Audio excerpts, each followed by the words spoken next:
奥峰 M6旗舰 Pro 按摩遮盖小弹腰2.0。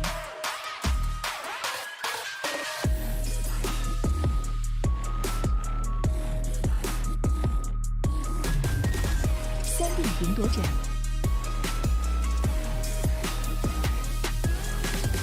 空调座舱，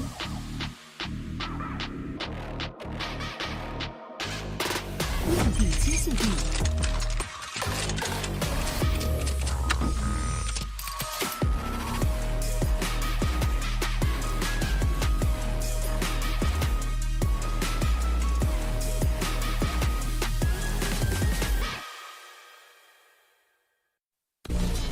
biu 是我运营的产品，我想通过它和更多不懂分寸的人一起探索世界的边界。正是这些不懂分寸的人，也许他们不被理解，任性、固执，甚至疯狂。就是我。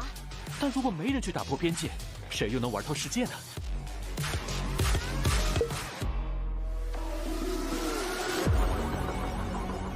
打开微信，搜索公众号“星际老男孩 SC Boy”。这里有每日的直播预告、重要的赛事报道、精彩的视频剪辑、有趣的主播八卦、定期的抽奖福利以及爆笑的节奏和评论。关注 SC Boy 官方公众号，365天每天更新，让你与20万猛男一起更便捷的享受我和黄哥给大家带来的快乐。不要告诉别人哟。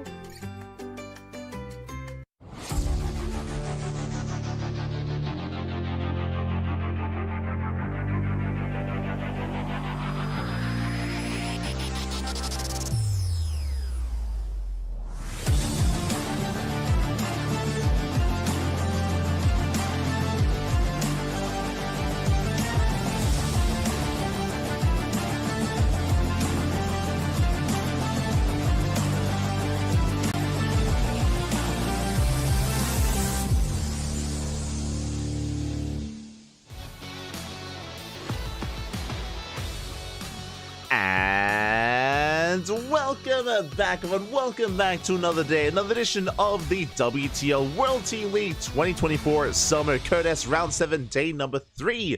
I'm of course just Live VIP, and with me I'm joined by these amazing players, by the people in the chat, and by these plushies as well. Welcome everyone. It has been 5 hours. It's been 5 hours since our last broadcast. We were live earlier today with ESL Urban Cup Americas. It was an amazing tournament. I was fortunate enough to cast with Chicken Man earlier as well. We covered the finals and the semifinals of ESL Americas, and now we're here with our second broadcast of the night with some WTL, with some World Team League action. We're jumping to our first series of the night. It is going to be Team Vitality versus Berserker Esports. Let's go. We have our lineups now. To be transparent, as a heads up, usually WTL is over the weekends, and we did cast day 1 and day 2 live. This is day 3, and this was held on Sunday. This was held 2 days ago. Alas, at the time we were busy casting Sparkling Tuna Cup, and I'll be honest, usually we go Sparkling Tuna Cup and then we just catch up on WTL, but I was insanely tired. I've been having a hard time getting rest recently, so I just didn't have the energy to keep going from one broadcast into the other, so we did set this broadcast to the side. We wrapped up with Tuna Cup, then we called it after that, and we're going to be catching up here tonight as we have no other event. Like, there's no other big event going on at the moment, so we have a free day, we have a free slot in our schedule, so it's time to cast some more StarCraft. It's time to keep the cast going here. We're getting ready for our first set of players. Oh boy. Again, Team Vitality featuring Ryung, Solar, and Maru. They are the reigning champions as Onside Gaming, but now I guess rebranded as Team Vitality or partnered with Team Vitality. And now we have Ryung versus DNS. Let's go. Gonna be a very, very clutch one. You can see the predictions in the chat as well. These are the Discord predictions, which we have been holding on a weekly basis. And we have 42% in favor of the 2-0 for Ryung.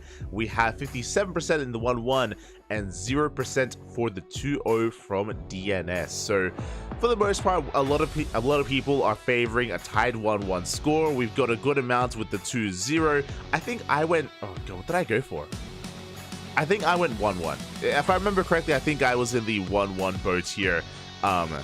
in the predictions, but we'll see. We'll see how this does turn out. Again, Ryung is an amazing player, but DNS has been impressing us. That's why I'm kind of leaning more along the lines of the 1-1 tied score, but we'll see. We shall see as we dive into this game one. It's going to be on Dynasty. Let's go. Our TVP does commence, and spawning in the top right-hand corner, we have Ryung for Team Vitality. Bam. And in the bottom left, we have DNS for Berserker Esports. Here we go. We have our players. We have our first series. As a reminder to the format of this tournament, it is a best of 7 between Berserker Esports and Team Vitality. That is first to 4 wins, but the best of 7 is constructed by best of 2s. It is 3 best of 2s back to back to back. Even if it's initially a 4-0, the entire series will be played out regardless. So it could be a 6-0 technically. True. It could be a 4-2. Could be anything in between. And likewise, there's potential for a best of 1 ace match if we are 3-3. If we're tied up all the way, we can go all the way to the ace match as well. That is also possible. For now, though, we have our best of 2 before us. Now, how this works is the first map is predetermined. The first map is set by the organizers and admins of the event ahead of time, and then the players are given a couple of days to prepare for that map, prepare for this match. As a reminder as well, when the players are selected, when the player rosters are selected for the starting maps and all that stuff, they do not know what map they're loading into initially. They don't know. The map is selected after the players are set in stone. So players, they can't like snipe maps, for example. That used to be the case in Pro League. In Pro League, the maps were known ahead of time, weeks ahead of time, and then teams would assign players to specific maps. The downside of that is that in that format, in that kind of setup, it did mean there was a lot of mirror matchups, because there were certain maps that are more Zurich favored or Terran favored or Protoss favored, and a lot more mirror matchups would be occurring on those maps as a result. And this is a way to counteract that for the WTL format. It is a way to, stop those mirror matchups and allow for a little bit more chaos to ensue, which I'm all for. Speaking of, one of the big features of Dynasty is the gold base, and Ryung is bold enough to go into the gold. Interesting. Okay, the gold base is before us here from the side of Ryung. Rushing into it, DNS does confirm. Likewise, we can see Ryung is checking the gold base as well of DNS, does confirm that there is no expansion at the pocket location. And Ryung is going to be skirting around the edge, is going to confirm the base that has been taken. Does confirm the Nexus. And again, it's on DNS to try to punish Ryung. Now, the reason why you don't often see the gold base taken is because it is quite vulnerable to aggression, whether it's Adept harass, Stalker harass, Oracle harass from the side of Protoss, or even a Hellion, Cyclone, Reaper, or anything ranged, basically. Oh. That's a... Suddenly music. I'm a little bit thrown off, not gonna lie. There we go. But we are gonna be settling in. Shout out to, of course, WTL. They handle the production. For the event, and suddenly blaring music. It was jarring, but it's all good. We're jumping in. We are going to be jumping in. It is going to be a Stargate opener from DNS. We're going into Phoenixes. Meanwhile, Adepts are going to be threatening the mineral line. They have arrived. There's a Cyclone in position, but SCVs are under fire. Yeah, one SCV does go down. So far, so good. It's like suddenly SC2 OST. Let's go. But we did manage to get 1 worker kill so far. Additional Adepts are being sent across the map. Tank production has begun, and the tank is going to be prioritized to protect that mineral line. This is a Ryung variation of build. Basically, Ryung is a Byun variation, as Byun is also quite fond of rushing to the first tank to protect the mineral line. 2 SCVs go down. Again, you can see how difficult it can be to protect this mineral line. We get worker kills, we deny mining time. So far, so good from DNS as it comes in once again. Does come back in. It gets another 2 SCVs, 4 worker kills in total. And Ryung having a hard time protecting this mineral line, having a hard time mining, at least until the tank arrives. Speaking of, the tank has arrived. The tank does make it, getting in position, going to be able to siege up here at the natural. At the same time, we have our Phoenixes threatening a dive towards the main. The gold base now looking a little bit more secure. So far, DNS has done a great job when it comes to punishing the mineral line and punishing the economy. Meanwhile, DNS back at home up to 44 workers as a result, still rallying Phoenixes across the map. Still rallying on over. Oh my god. These Phoenixes do pull back. And no damage dealt by the Phoenixes yet, but we're at least containing Ryung to 2 bases. Back at home, we have the Bay on the way, and we didn't get to see this earlier today, but now we can embrace Phoenix Colossus. We have the Bay, we have the Robo, we have Phoenixes, and soon to be Colossus on the horizon. Meanwhile, the Phoenixes, they dive into the main. Get one more SCV. Nothing major, but at least we haven't lost any Phoenixes. Adepts are pulling back, and DNS taking the forward third. Third base is getting up and running. First Colossus should be on the horizon. And once we can get into those Phoenixes... Oh my god! Once we can get into those Colossus, we're going to be secure. Until then, we're just trying to keep Ryung pinned back home. So Ryung is looking to move out. Upgrades are finishing up. Medevacs have arrived. Now Ryung can push. As he moves out, he is spotted. Phoenixes, they attempt to slow him down. Forcing back the army. Ooh! Cyclone does get a lock on, does get some hull damage on the Phoenixes. DNS has to pull back, and Ryung is sending it across the map. Hoping even to catch the Phoenixes. Oh, bleeds out a Marine. A bit of a chaotic push here from Ryung, but he's pulling all of his army together. And with the help of this tank, with the help of this army, we can try to punish the third base. Colossus has, I believe, just popped out. We have one Colossus to defend. At the same time, Ryung getting a third CC on location. He's not all in.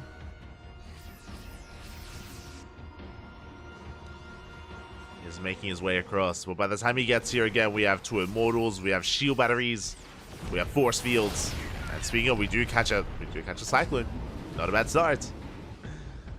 Cyclone goes down. Ryung pulls back, but at the same time, he's going for the double drop into the main. Does slip away. And so far unscattered. Uh-oh. DNS did miss the drop. Did barely miss it. And here we go, Ryung slipping right into the main base, going for the production, going for the tech. Ooh, Forge is going to go down. Massive pickup. +1 is denied. And can we deny charge? Uh-oh. And we will deny charge as well. No major economic damage here, but regardless, massive pickups. The Forge and the Twilight Council, massive delays on the army. And now DNS is that much more vulnerable. You can see Ryung attempting to pull him apart. At least DNS has Colossus, right? At least he still has Extendable Lance on the way. His Colossus will be able to hold the line. But his Gateway army is going to be lacking. Quite a bit, actually. We're going to be stuck with slow lots. We're going to be stuck with 0-0. I am concerned for DNS. As Ryung is building up and now moving out with an even greater army. We got Marines, we got Marauders, we got just the one tank. We haven't gotten into any additional tank production, but Marine Marauder is all we're going to need. Meanwhile, thanks to the turrets, thanks to our map control, the goal base is untouched. I mean, it was a rough going early on for Ryung, but I mean, now it's fully operational. Is kicking in. Making up for our earlier losses. Ryung being active, still not committing. Meanwhile, DNS taking the gold as his 4th. See if he can get up and running. Observer does get eyes on the army. Does spot the rotation. But might get shut down. That does let Ryung know that there is an observer. He is aware, and we do almost catch a Phoenix as one Phoenix goes down. Scan, does he spot the observer? He barely misses. No. Barely does miss the observer. Ryung still in the hunt. Once again, his army is spotted. DNS is repositioning, looking to defend his 4th. And now we do see a DNS catching up with those upgrades. You can see here a charge is now done, +1 attack, soon to be finishing up as well. Ryung has yet to commence 2-2. Despite being ahead on upgrades, has yet to really embrace that. Prioritizing ghost production instead.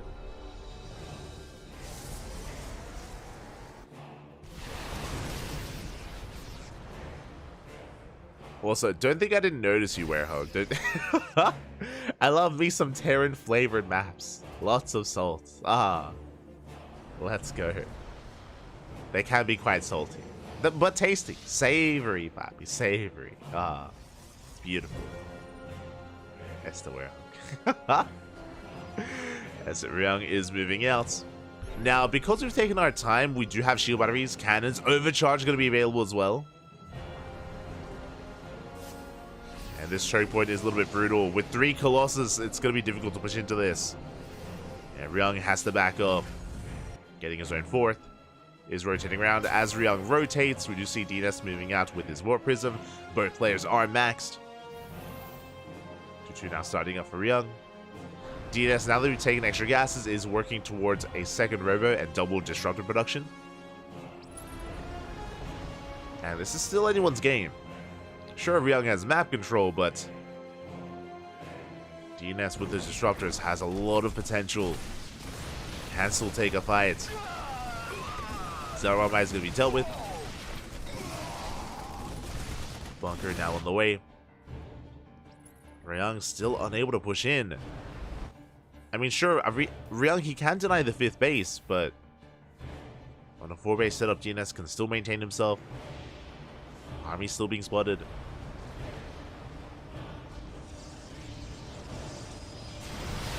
Ryung trying to find some stray Colossus. Get some Phoenixes, not bad. Decent kiting. 1 Ghost goes down. Just the 1. Prism does go back in. DNS is maxed out, so he can actually warp in more than 4 Zealots at a time. So we go in for the dive air. We have a planetary in position. Likewise, Ryung slipping on forward. Oh! Does avoid the Nova. Races the army. But pushing into these 3 Colossus is so difficult. And massive swipes going off. We pop the overcharge. DNS does sustain himself. And Ryung is being forced back. Again, pushing into Disruptors is not an easy thing to do. So we might just decide to avoid the main army. Meanwhile, massive warp in into the main. Uh-oh. And Ryung does not have much at home to defend. There's not much at home. 1 Colossus goes down. Ryung trying to go for another, alas, unable to. And it's being forced back. Vikings will shut down the Prism. Zealots going ham. They're going for the eBays, going for the upgrades. And they point out 1 eBay goes down, and we're going for the second. Earlier, Ryung denied +1, but now we deny 2. Now we deny 3-3. We denied both eBays. Massive pickups. 3-3 is denied. Ryung's Bio Army worse for it. And again, he just hasn't been able to break the defenses of DNS. Now, DNS has taken the Northern 5th. Ryung is unaware, is going for a Doom Drop, and has to apply some pressure, has to get some kind of damage done. But he is spotted. Yeah, very fortunate Zealot for DNS. He does rotate over, he spots the drop. And DNS, he can just shut this army down. He flings on forward, gets 1 Metamac. Doesn't get the other. As a reminder, DNS did lose all of his Phoenixes earlier, so it's going to be a little bit harder to keep up with the drop play. But DNS is in a bit of trouble. Sorry, DNS? Ryung is in a bit of trouble, is what I meant to say. I'm a little bit surprised here. My apologies. I assumed that we had denied 3-3. We denied 3-2, as that is still +2 armor on the way. So Ryung falling further behind in those upgrades. Meanwhile, we have Fusion Core on the way, Cloak as well. Fusion Core should be for Liberator range. DTs are in the mix. Ryung, keen eyes, he does spot them. Very nicely done there by Ryung. Does spot those DTs, shuts them down.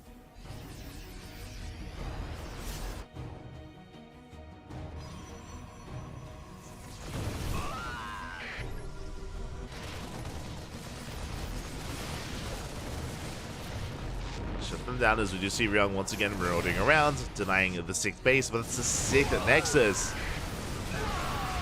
DNS is still in a solid economy. 1 more Colossus goes down, but what about the Disruptors? What about those Novas? DNS still being very patient, has put up his army, he's able to keep up. Now, at this stage, I would love to see a Fleet Beacon. From the side of DNS, I would love to see a Fleet Beacon, I'd love to see +1 air attack and a work towards Sky Toss.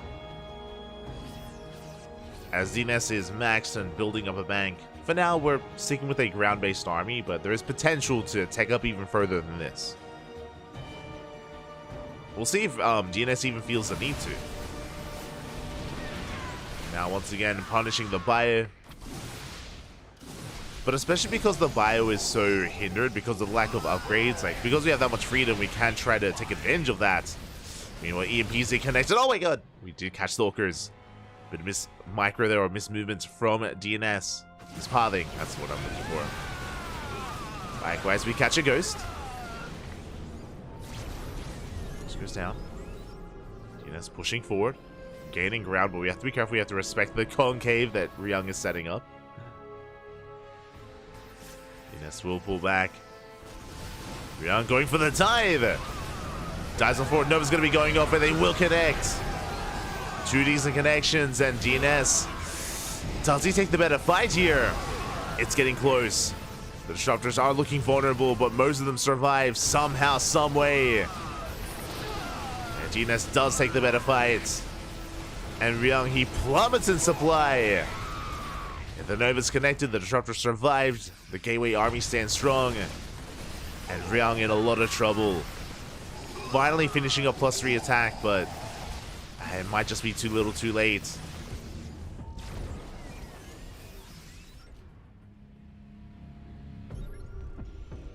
DNS still committed to more Disruptors. DT's warping in.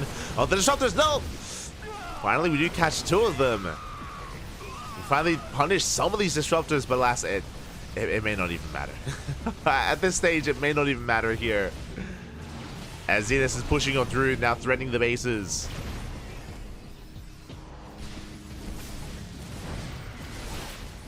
Yeah, DT's on one end, the main army on the other. Neva's once again going up. The base under fire.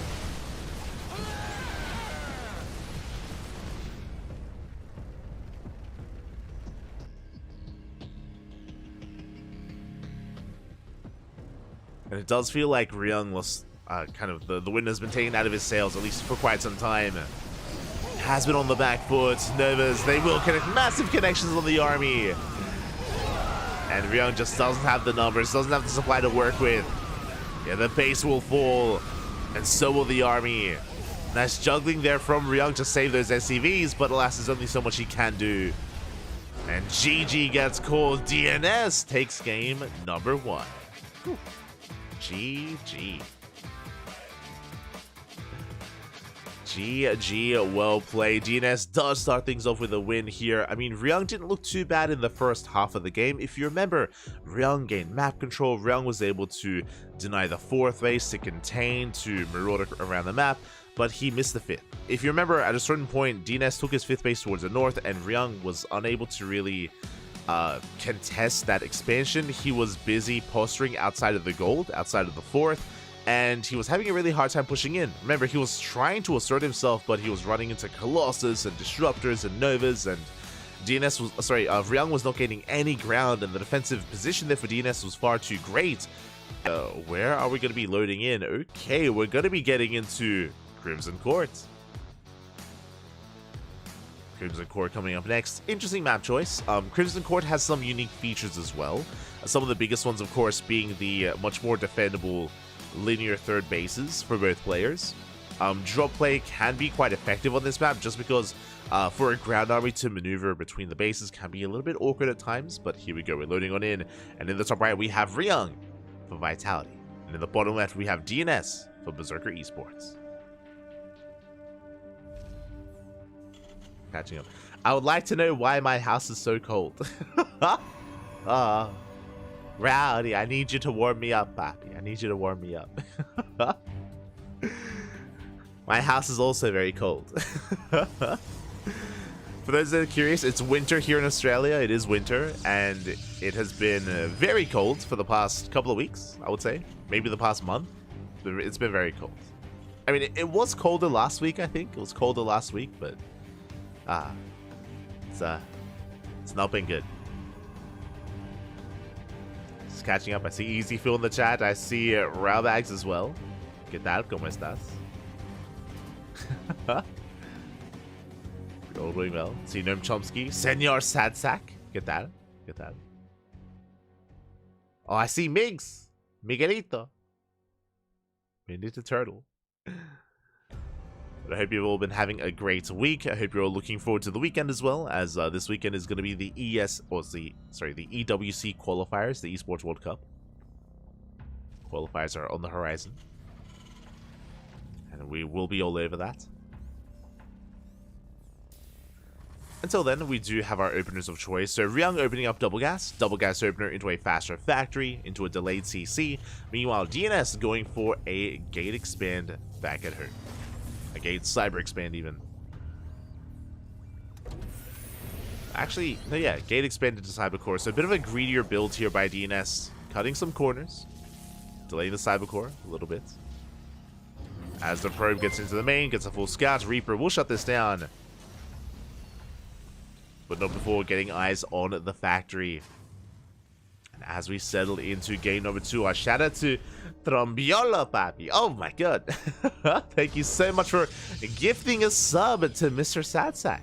Thank you. Papi, gracias. Thank you so much for gifting a sub in the chat. And shout out to Mr. Sadsack for getting the sub as well. Hope you do enjoy it. Hope you enjoy your emotes, the content. Gracias, Papi, gracias. Do appreciate Trombiola. Do appreciate it. As we are settling in. You have Ryung going for his own counter aggression. Ideally getting some scouting information. And we do get eyes on the tech of choice. It's going to be a Twilight Council opener. Looks like Blink on the horizon for DNS. Blink is on the way. We're getting there. There are charge-based openers. True, they're a little bit more rare though, and DNS I don't think is really one to really embrace a more chaotic style like that, something more aggressive. So Blink, something a little bit more robust, defensive at times as well. Can be quite flexible depending on how many gateways you throw down. 2, 3, or even 4 gates, and there we go. Blink is on the way for DNS. Meanwhile, Ryung is embracing his 1-1-1. We spoke about the double gas opener out of Ryung that led into a faster factory, which is leading into a faster Star Pro, which is leading into Cloak Banshees. So we see what the extra gas and the tech of choice is for Ryung. Is going to be Cloak Banshees. I believe there's a tech lab on the way on the factory, so he's going Banshee tank. And he may be going for a committed 2-base push. We've seen a lot of tank Banshee here in TVP over the past couple of months. It's been very trendy amongst the Korean Terrans, amongst the European Terrans as well. Post Katowice, they have been embracing it.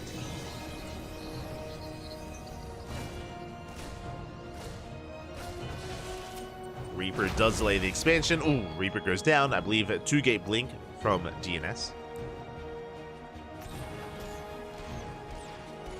It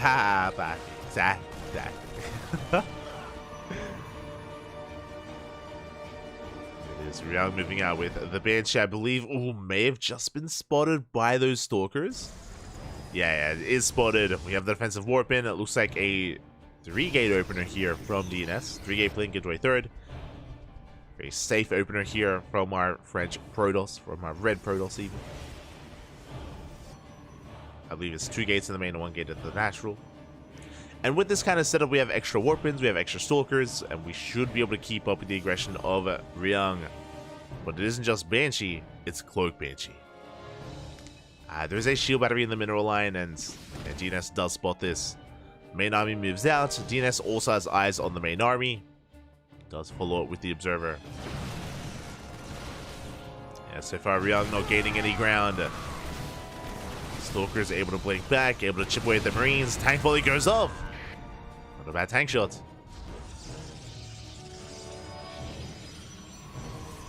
Tank volley does go off. Additional tanks rallying across the map. Ryung throwing down 2 more Raxes. He's keeping the pressure up. And he's encroaching upon that 3rd. Bunker's on the way as well. Bunkers have begun. That's going to be a kill in the first bunker. The tanks are now within range. We do have blink. We do have 2 shield batteries. The base taking a lot of hits. The bunker not quite done. And we are running out of Marines. Yeah, there's the overcharge. DNS, he will break out. The Immortal goes straight for the tanks, and the Bio Army crumbles. Oh my god, the Immortal goes down. But we just dive on the main army, focus on every single tank. And DNS, has he broken free? I mean, he shuts down the tanks, but the Bio Army is still going for the base. It looks like DNS has enough. We do have enough. I say that it's going to be close. Is forced to recall, bleeding out more Stalkers. The base is getting so low. But with the help of the Immortal, we should be able to break down that bunker and clean this up. It was close, but DNS holds. Does hold, cleans up the Bio Army, shuts down the tanks. And that was a very committed push by Rhea. Very committed. And what did he get for that push? I mean, he traded with the army. He got one Immortal. He got a good amount of Stalkers. True, but he was hoping for more. He was hoping for at least the Nexus. And now Ryung has to back off, is expanding, taking a third base. At least the Banshee survived. We can see the Banshees rotating around. Oh, yeah, that was a rough position for that shield battery. And 2 Banshees can one-shot workers. They get 2 probes so far.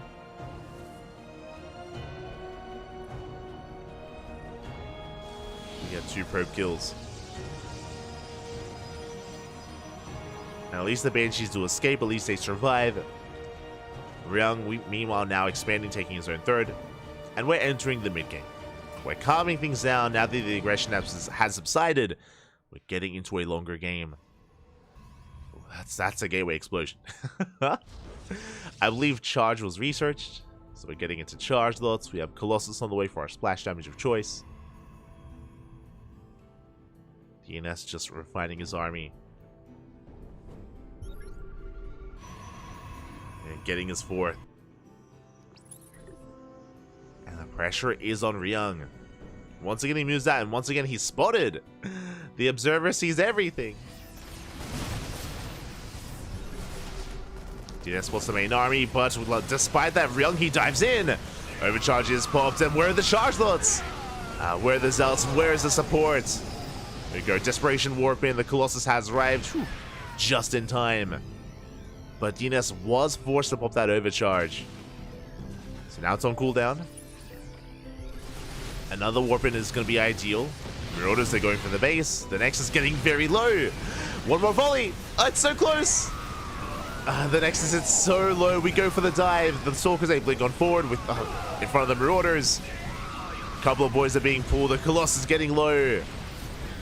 And it looks like DNS is barely breaking out. Gets a tank, but only one. And we still have 2 tanks. They still hold the line. More Zealots on the way. Tank volley is going off for the Colossus. And when the base goes down, we get the Nexus. Ryung, he barely gets the Nexus. He's being cleaned up. It cost him everything, but he got it. The Marauder even going for the dive and does not get the Colossus. Vikings on the hunt. And the Banshees, they get another base.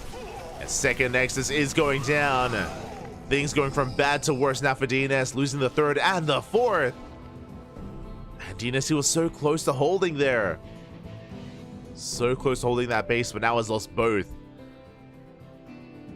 Again, we just needed 1 extra warp in of Zealots. Or even the Gateway's finishing up a little bit earlier. And now Ryung, he's on 3 CC, getting a 4th on location. Ghost Academy's on the way.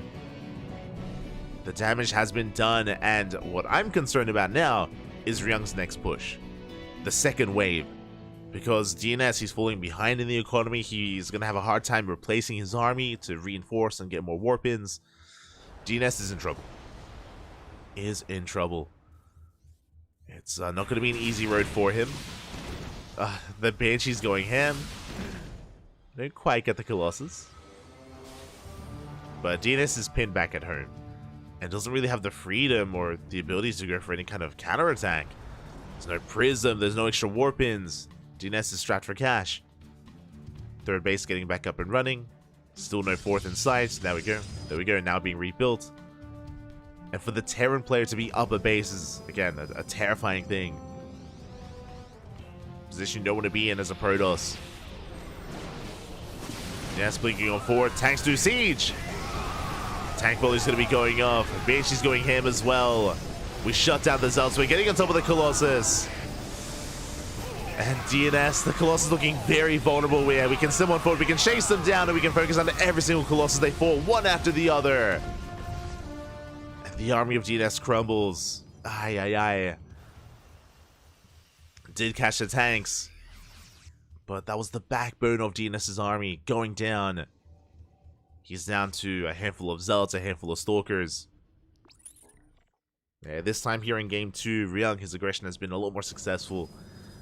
I mean, it was close. Like, the initial push, DNS did hold, if you recall. That was, in the aftermath of that, the base had gone down to half HP.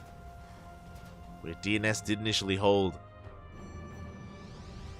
It was the next wave, the next attack that, unfortunately, DNS was just not quite ready for. Didn't have the army for it. Didn't have the supply.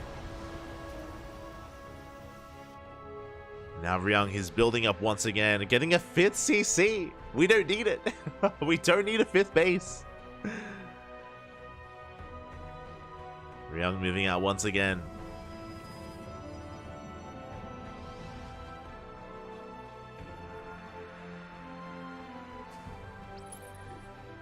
Does move out. We have 3 CCs on the way. A little bit excessive. Ryung getting ready to mass expand. I mean, again, he does have quite a comfortable lead. He can afford to be a little bit greedy. And even though Ryung did struggle in Game 1, here he's found his stride. A nice EP on the Zealots. Ghosts are going down. Not the best fight here by Ryung, but he shuts down the Colossus nonetheless. And the Colossus full reinforcements have arrived. Shield battery is finishing up just in time. And we do have the overcharge. But even with the overcharge, it may not be enough. As Ryung, he focuses down the shield battery. And it looks like he's snowballing out of control. He's breaking through the main army. GG gets called, and Ryung will tie the series 1-1. GG. We will have that tied up score. DNS able to look much more in control. Hold on. We need to zoom in. You can see Maru, he's got like a massive like white box like attached to the wall next to him. And that doesn't look like an air conditioner. It's massive. It's like attached to the wall. It's new. It wasn't there before. It wasn't there like 3 weeks ago. We had some people theorizing that that it was like a fridge, like a fridge suspended in the air. We had other people theorizing like a heater, like a water boiler, which is crazy. But here we go. We're jumping into our game and spawning in the top left-hand corner. We have Maru for Team Vitality, and in the bottom left we have Gung Fu Banda for Berserker Esports. Huge unit. Washing machine? It could be a washing machine. The problem, okay, so regardless of what it is, the problem with it, like saying it's like a fridge or like a washing machine or an air conditioner or something, is that it's massive and it's like right next to his head. Like that's the thing that gets me. It's like right next to him. It's as big as him as well. Like he can fit inside it. That's a Maru-sized unit. That's where he incubates. True. It's where he recovers. He charges up inside it, Papi. It's his shower. Could be. I mean, it could be dual purpose. If it's a washing machine, it could also wash him. You know? Could just dip in for a tumble and come out sparkly fresh. Beautiful. I'm sure it's like a hot water system or something, but like, remember, it wasn't here 3 weeks ago. Like, this is new. Like, whatever it is, it's new, you know? So, like, a hot water system wouldn't make sense, but in a way it wouldn't make sense because, like, it's not like he was lacking hot water before. Like, he had it. But now he's got something else, you know? It's crazy. Are you saying Maru is washed? Kappa.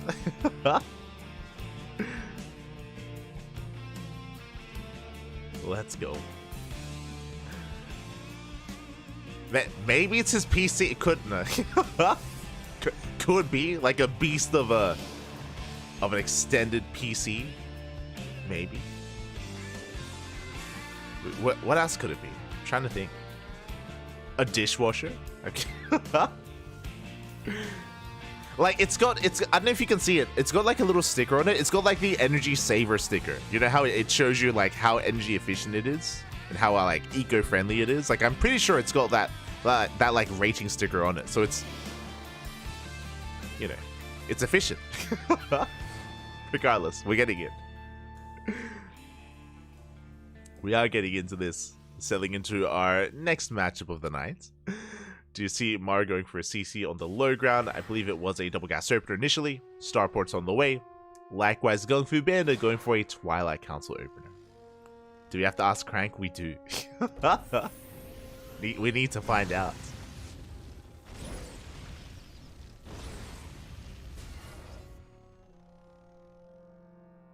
Like a charging station for like a set of Roombas. It wouldn't be it wouldn't like it's too big for one Roomba, but maybe like a team of 6.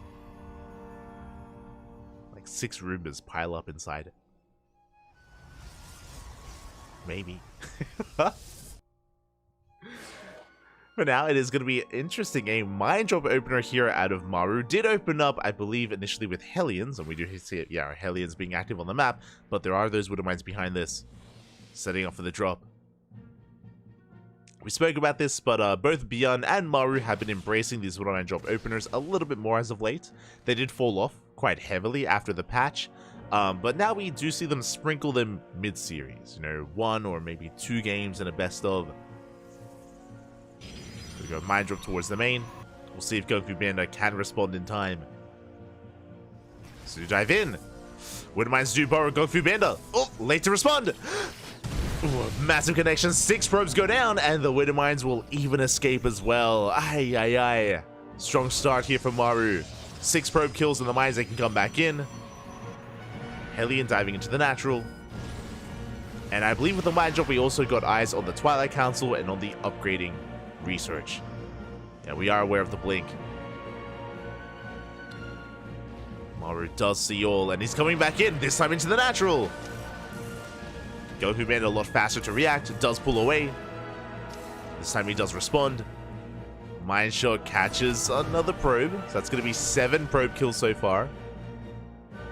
7 probes for 1 Widow Mine.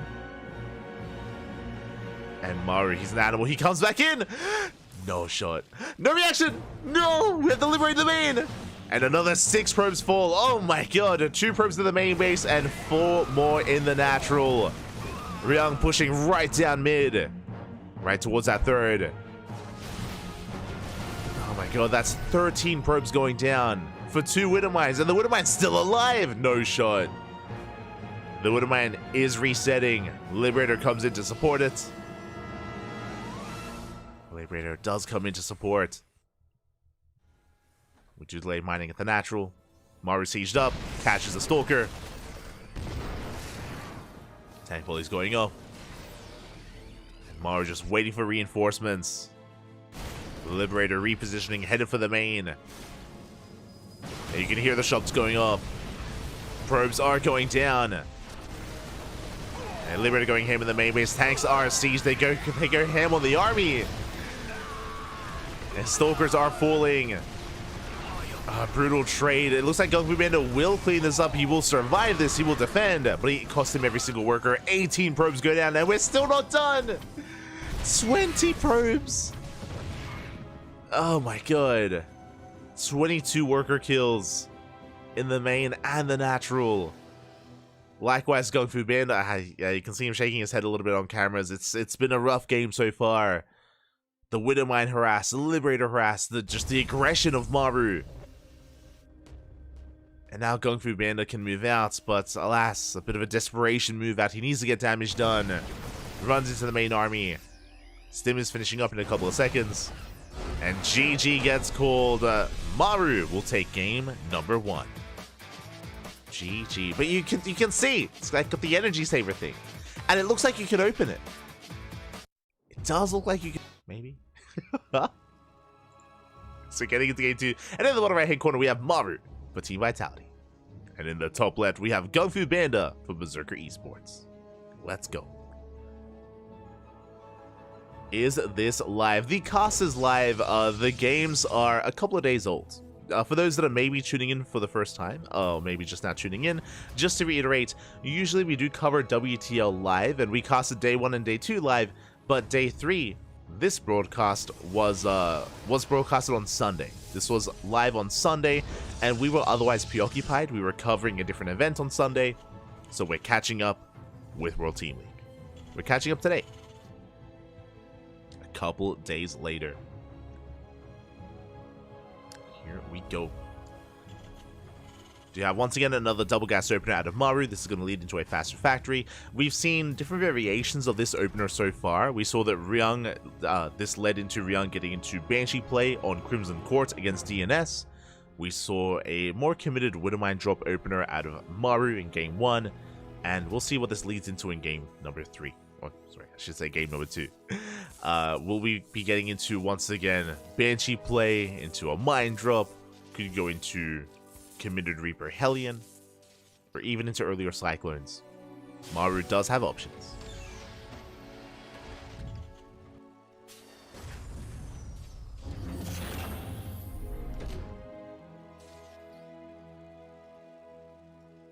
Catching up.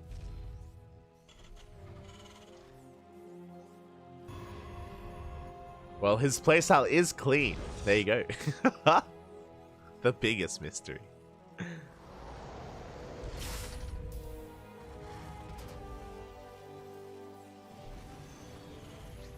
As the probe scout of Gung Fu Panda does confirm the factory at least, and the double gas. Recall will save the probe, and it's on Gung Fu Panda to be able to keep up and defend against the initial aggression of Maru. See what it's going to be. We do have the reactor on the racks. CC going to be on location. And we'll see if we go for an add-on swap or not. It looks like we're going into Reaper Hellion. Never mind, the Hellion is cancelled. The Starport starting up instead. Got my eyes on that production tab. And Widowmine production, not the Hellion. So we can enter a drop play once again. So far looking like another Widowmine drop. I mean, it was quite successful in game 1. What I will say, if we do rely on another Widowmine drop opener, is that I'm sure Gung Fu Panda is going to be a lot more prepared. Like, physically and mentally, I'm sure he's going to be a lot more ready for something like a mine drop. Despite how successful it was in that first game.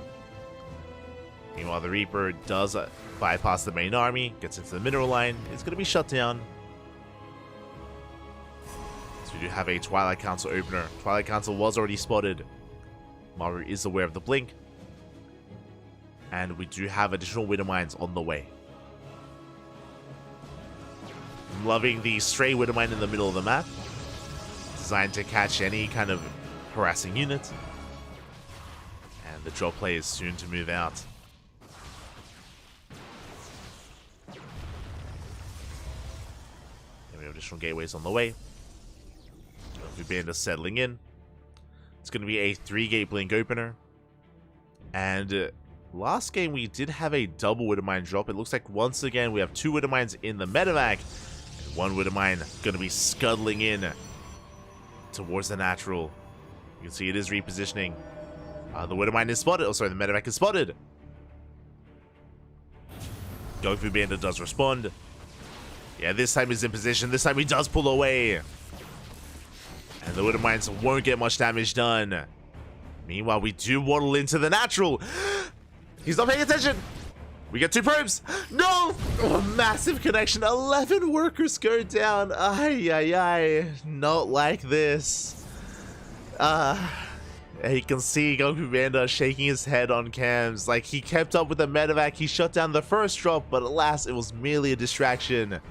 Maru, he waddled into the natural, 11 probe kills, and we're not done. We still have 1 Widowmine in the medevac, and the initial Widowmine is still out on the map. Looking for more damage. And we'll find it! Oh, another Stalker goes down. Widowmine scurrying away. We'll drag the army towards the right-hand side. We still have that Widowmine with the medevac still poised in the corner of the map. And Maru building up towards his biotank.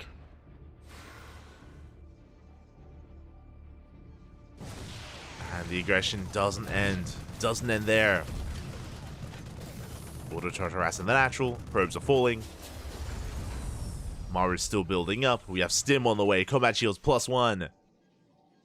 And soon we will move out with our biotank. With that 2-base push. And because of the economic damage done earlier, that means that Gung Fu Band, a lot of his money, a lot of his resources being spent in re-establishing his economy, just securing himself. And that does mean that the production has been delayed, the warp bins have been skipped. That does impact the size of the army. So we're getting into our first Colossus.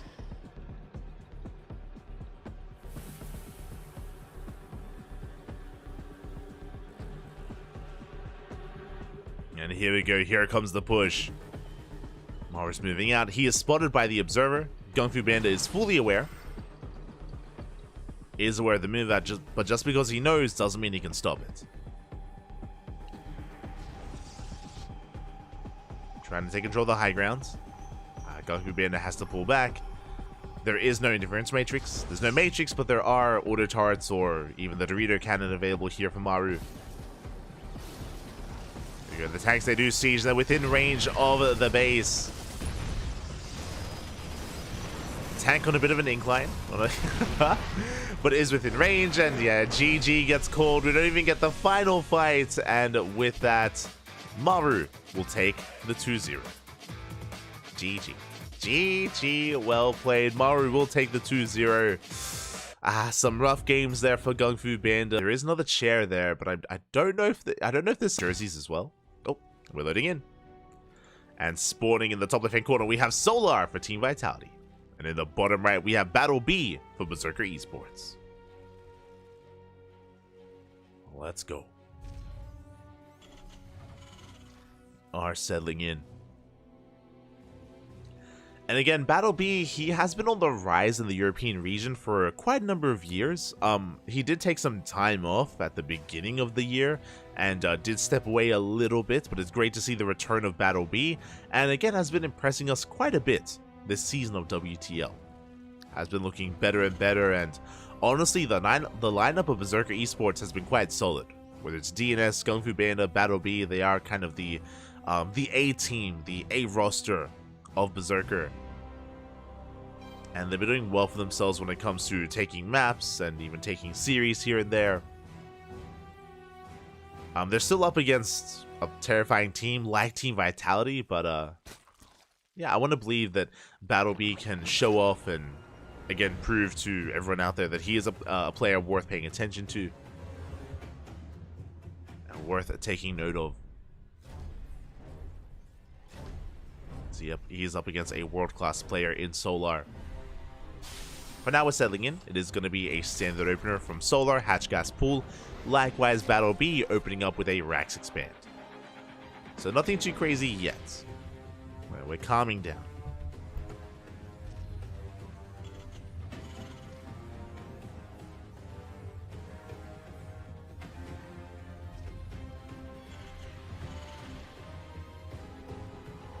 We are going to be calming things down here.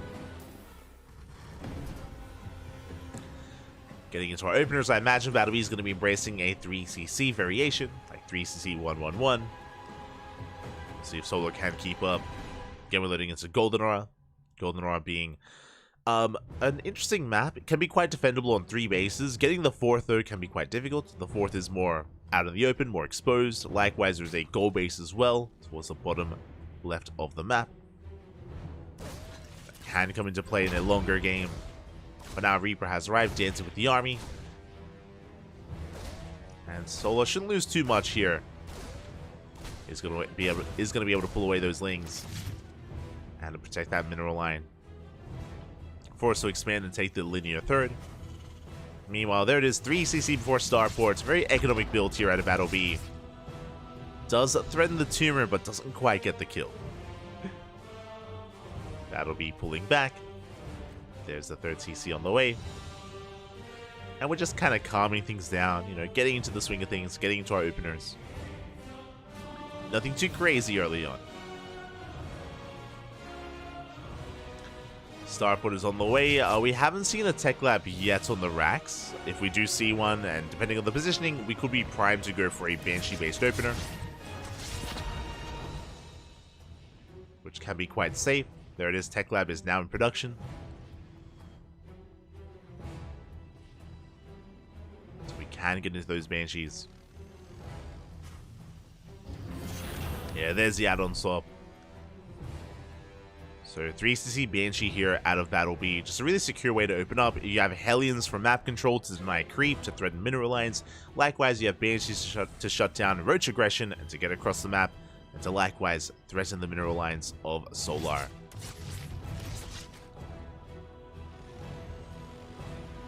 We'll have access to both.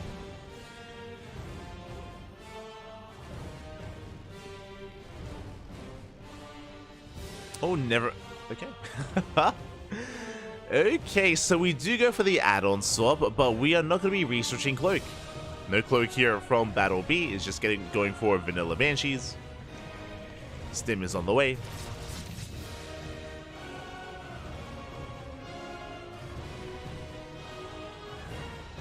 So we're going to be prioritizing Stim instead. Getting into our bio. We'll see if Battle B does something crazy and throws down an armory. Like double down and work towards a Stim timing.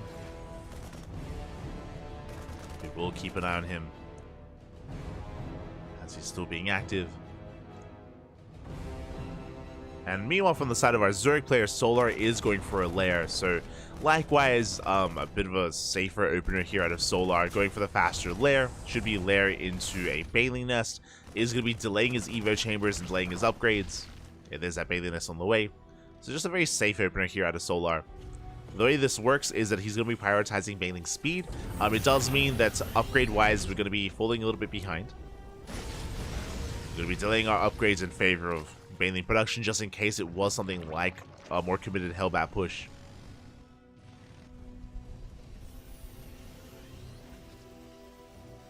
So Solar, likewise, easing into the mid-game as well. Now we have those Evo chambers on the way.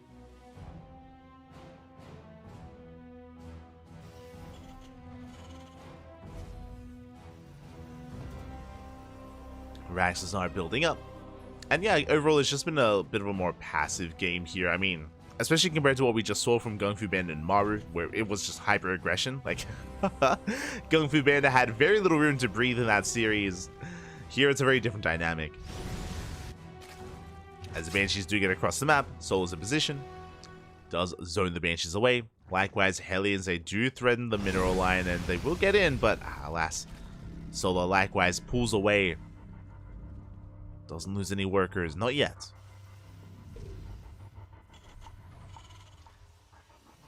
Not yet here. At least Battle B is, for the most part, maintaining control of the creep. Making sure it doesn't get too far out of hand. It is connecting the bases and is encroaching the halfway mark. Is getting there. Meanwhile, Solar, he's not going pure Lingbane. We have our follow-up tech of choice. It's going to be a Hydra Den here out of Solar. It's going Lingbane Hydra. Can eventually lead into Lurker tech as well. Is Solar's go-to. Or many players' go-to. And finally, Battle B is going to be moving out. Again, we have our 7-minute double tank timing. Very crisp timing here out of Battle B. We have 2 tanks. We have Stim, Combat Shields, +1 or 1-1 finishing up as well. We have our upgrades. At the same time, Solar setting up a surround. Hellions are in position, but they get surrounded. We lock down the Hellions. We lock down the tanks. And Solar will clean this up. Yeah, completely shutting down the army. Again, the setup and the timing was nice from Battle B, but alas, just wasn't able to avoid that surround. Wasn't able to get eyes on the flank. And with that, Solar is looking comfortable. He maintains his creep. He maintains his position. The drop is deflected. At the same time, Battle B moving out on the right-hand side. Is moving out with a second wave, a second push. And we'll see if we can deny the 5th. As Solar, he's already on 88 drones. A solid economy.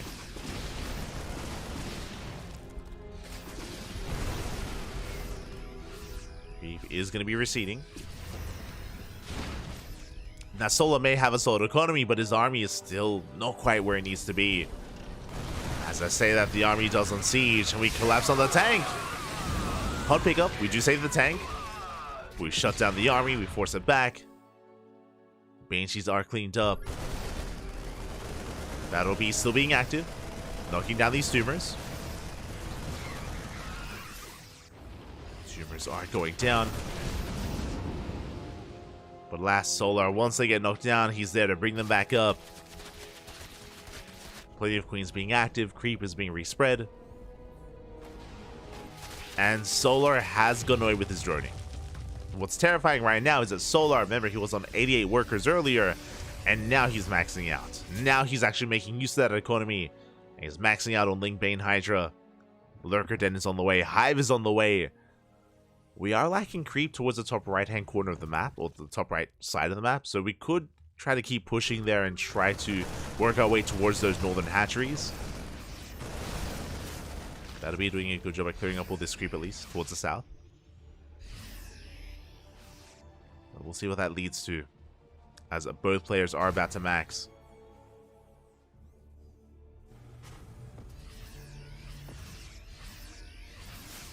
There is going to be a window here where Battlebee has 2-2 over the 1-1 of Solar. So there is that window available, but that window is closing. And behind it we have Adrenal, we have the Lurker upgrades. No Lurkers yet, but once we get into the upgrades, we can invest. We can get there.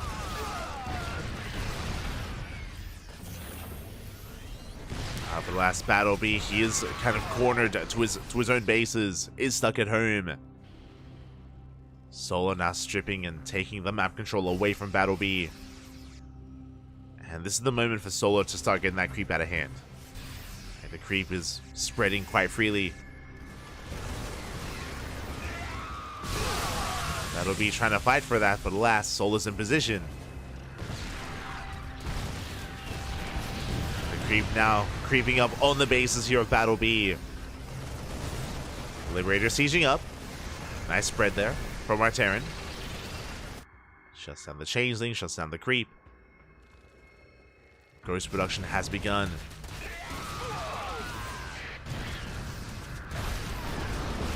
And Solar is threading the base, but unable to break through. Basically, Battlebee turtling up.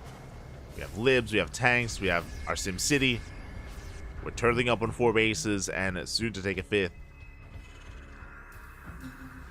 And the goal right now for Battlebee is to hope and to take as best fights as we can.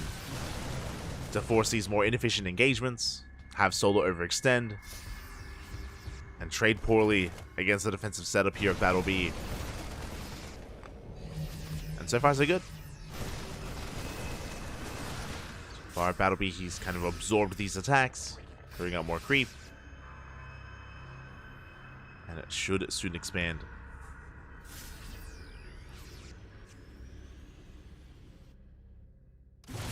Now this 5th base is going to be very exposed for Battlebee. It's on the low ground, it's got multiple angles of attack. Before we can even talk about the 5th though, we're pushing in towards the 3rd.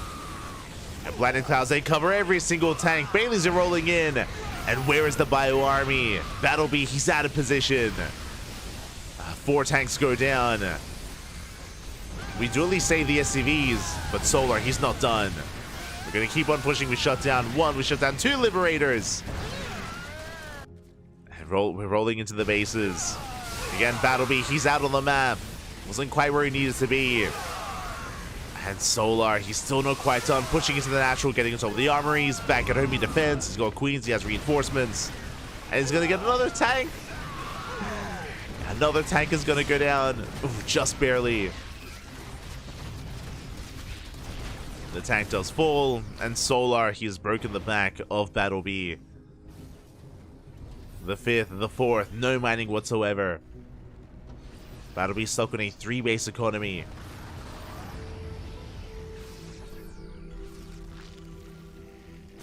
And we're rocking up once again. The tanks won siege! Ah, brutal moments.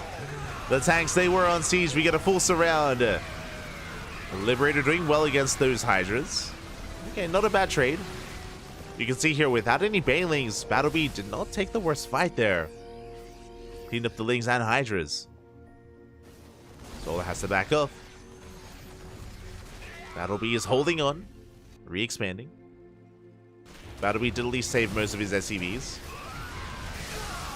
Once again, another Blinding Cloud. Ooh, Banelings, they do crash into the tank. So not the best connections there from Solar. See BattleBee re-expanding towards the left-hand side. But you can see, especially with this game state, like how brutal it is to be active on the map. Where just as BattleBee moved out on the left-hand side, that's when Solar committed on the right. And Solar, he broke through. He was able to shut down a base, shut down almost 2 bases. BattleBee was being active a little bit too soon there.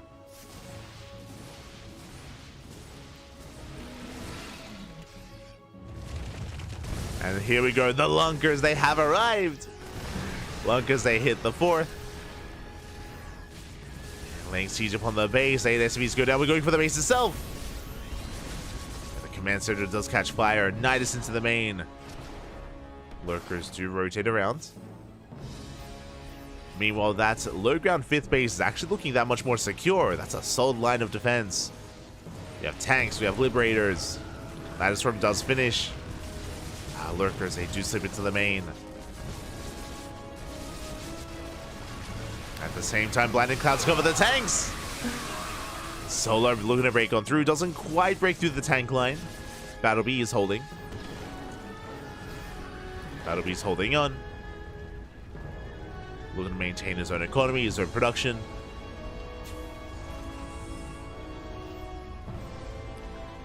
But the scary thing here is that Solar has both fringe bases. Solar, he has top right and bottom left.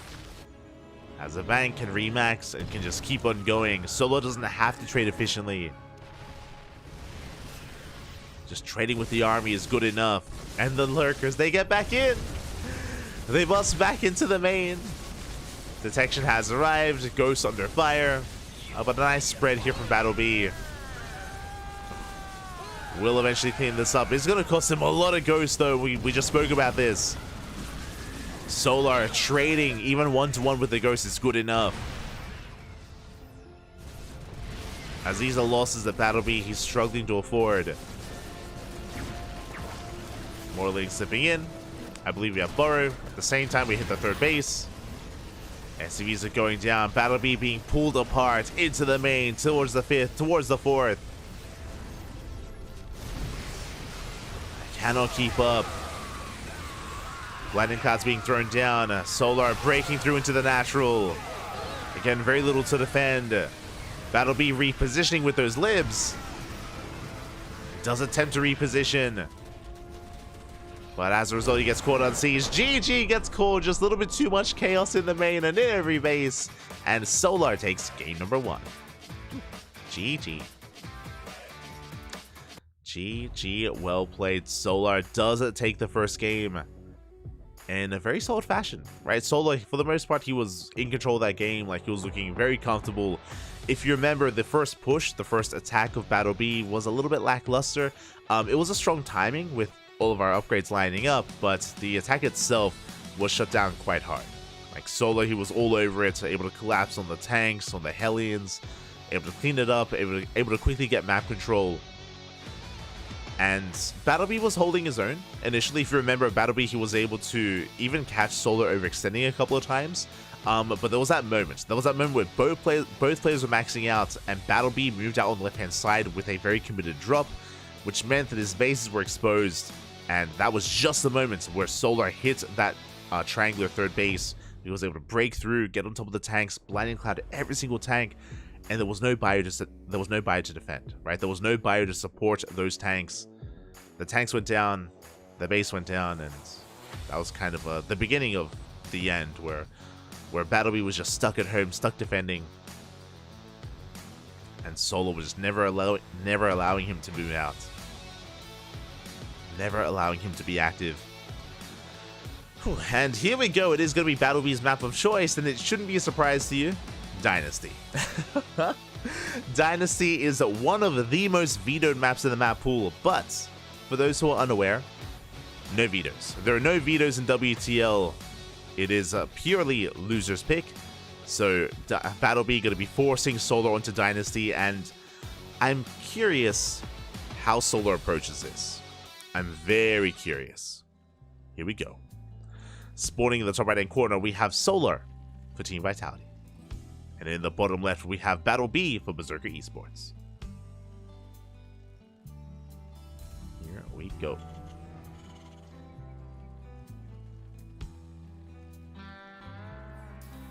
Here we go.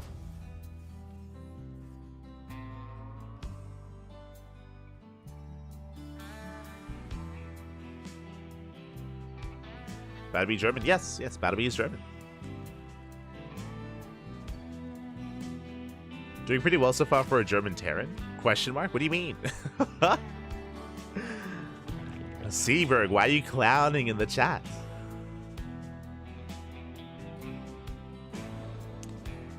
Oh, you can see the doggo. Ah, it's so cute. I don't know if you noticed, Solo, he's got his little doggo in the background. Ah. Patrolling. But we are settling in. We're settling into game number 2. Settling into that second game. And again, we're loading into Dynasty. Dynasty, of course, being a little more favored towards Terran and Zerg players in this kind of matchup against Zerg. Sorry, Terran and Protoss players, what I meant to say. Zerg players usually do veto this map. The reason for this is because of the gold. The gold base on this map is quite difficult to take yourself as a Zerg. The reason for this is because you have no secure way to shut down ranged aggression. Likewise, you have no ranged aggression of your own. Because of that, we've seen a lot of roach all-ins. Whenever we see Zerg players on this map, it's typically a roach all-in.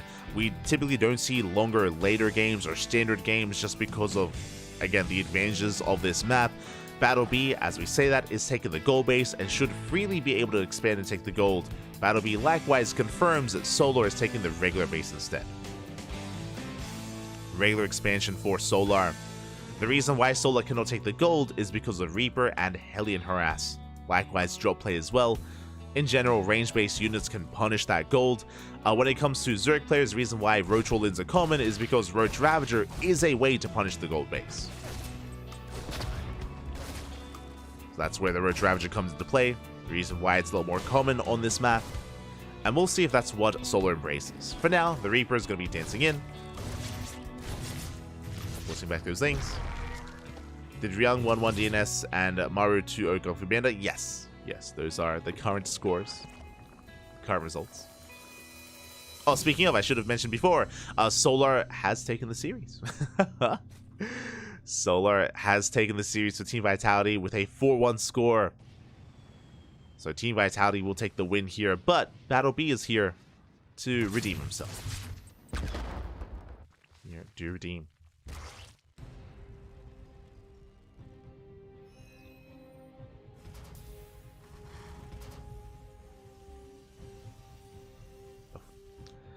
As we do see, Battle B going for an economic opener, is getting into a third CC before Starport. Very economic build here out of our Terran.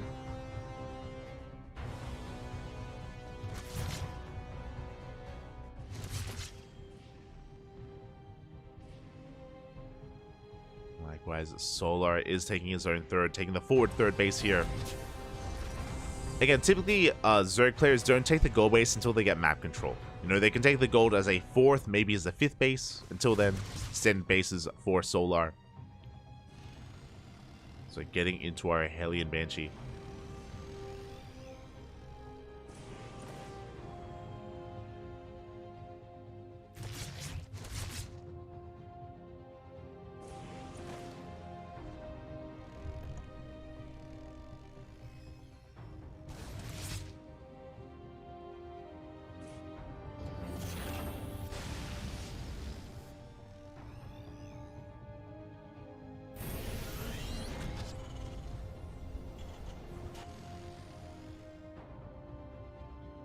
Are going to be settling in. And so far so good. Basically, Battle B looking to take an economic lead. Really, we're just looking towards that 7-minute push. We're looking towards the eventual tank timing here from Battle B, lined up with all the upgrades, with Sim, Combat Shields 1-1. That's kind of the moment that we're really looking for. Until then, Battle B just trying to maintain map control. His goal is to keep the creep at bay. And likewise, harass those mineral lines with the Banshees. Very similar dynamic to what we saw in the previous game.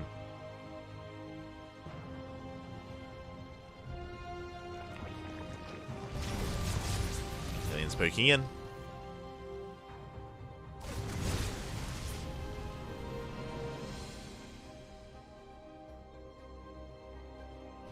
So just see it, Battle B just rotating around, gets eyes on the 4th.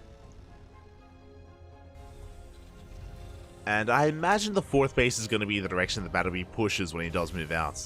But at the same time, Lings, they do go for a big counterattack. We have reinforcements. Lings are forced back. We have Marines. We have the Hellions racing back home as well. Taking this seriously. The Lings, they get 1 SCV kill, but only the 1. Battle B has defended.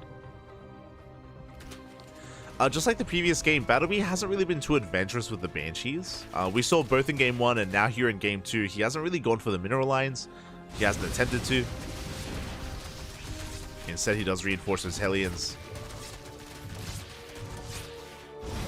Trying to lay siege upon those Lings.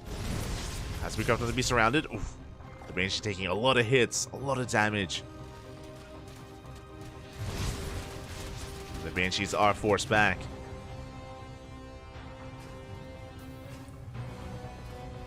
Battle B pulling back home, and unfortunately for Battle B, he just hasn't really been able to contest the creep too much. Every time he pokes in, the Queens are there to stop him. And the creep is looking quite healthy for Solar. Once again, getting towards the halfway mark. And that will slow down the push. Will slow Battle B down. Again, being as active as he can. Knocks down 2 tumors, but 3 more are thrown down to replace them. Or 2 more even. Solar does maintain. Upgrades are finishing up. We can see that this time Solar did delay his Baneling Nest. The Baneling Nest is just now finishing. Basically, Solar, he delayed his lair and his Baneling Nest in favor of Double Evo Chamber. So because of that, his upgrades are on par with the upgrades of the Terran. Something that was not the case in Game 1, but we can see Solar just cutting some corners here in Game 2. And this is the timing we were waiting for. Let's go. We're moving out with everything we have. We have our tanks. We have our Bio. Hellbats morph in. 1-1 is done. This is a Battle B's moment. Now, as I mentioned before, we have a lot of creep to work through. A lot of creep to bring down. This time we do have the Hellbats to help support those tanks to prevent the surround. Ooh, Solar does waste some Banelings. Does waste Banelings on those rocks. Attempting to set up a surround. Remember, Baneling speed was delayed. Reinforcements are going to be able to hold their own. They shut down the Lings. Reinforce them back. Baneling speed finishing up in 10 seconds.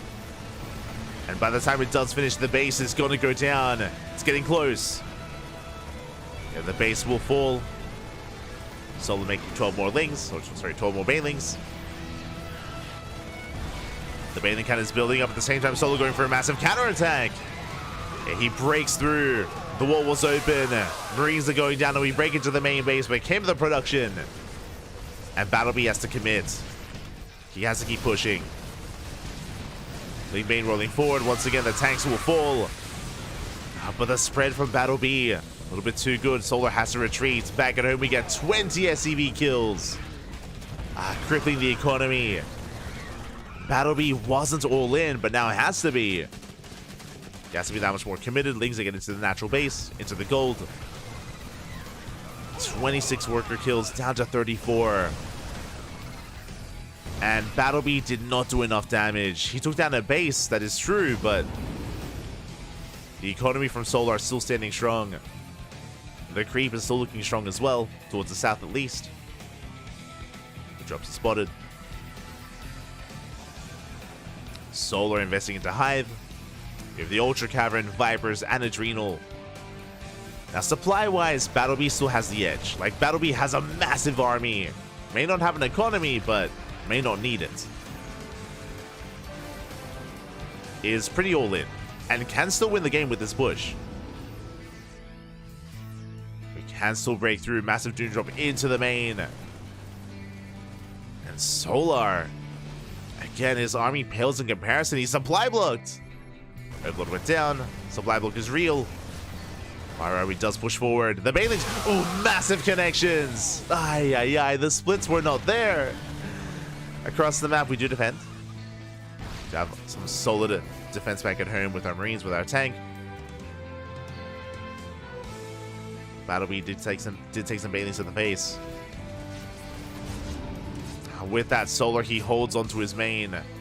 Vipers have arrived. Massively main counterattack, once again hitting the gold. The economy was already in shambles, but now even more so.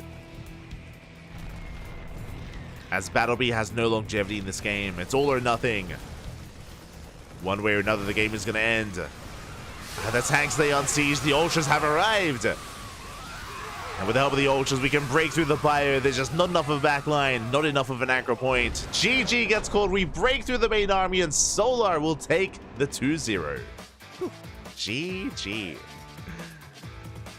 GG, well played. BattleBee not looking too shabby in that last game compared to game one. I mean, sure, you know, we forced the all-in. The economy was crippled. Solar did break into the main and got so many SCV kills. But that main push from BattleBee was achieving quite a lot, right? He broke down a base. He was trading well with the army. Unfortunately, just couldn't quite keep the pressure up and couldn't keep going. The drop into the main was a little bit lackluster.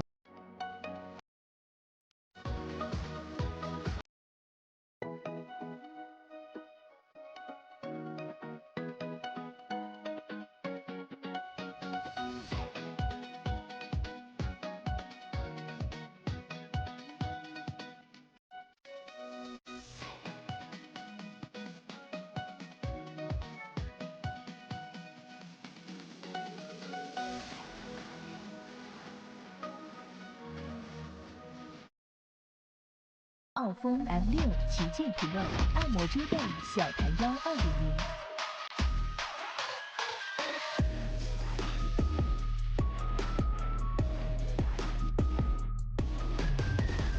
三变云朵枕，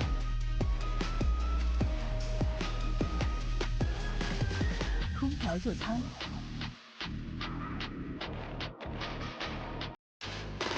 立体机械臂。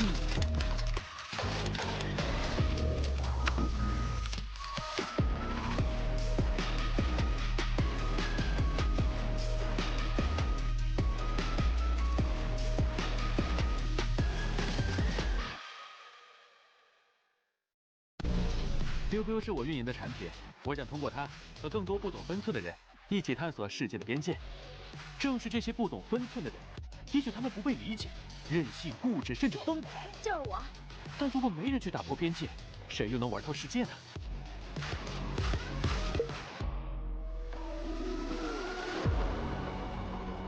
打开微信，搜索公众号“星际老男孩 SC Boy”，这里有每日的直播预告、重要的赛事报道、精彩的视频剪辑、有趣的主播八卦、定期的抽奖福利以及爆笑的节奏和评论。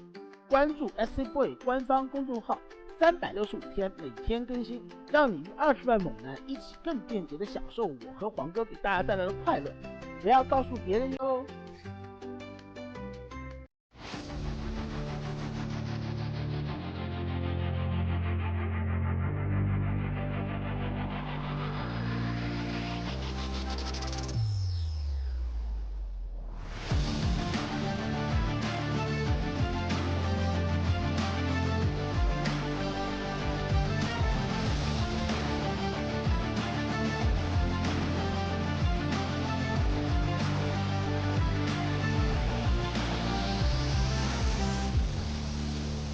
See, now I believe this clean feed is cut into two.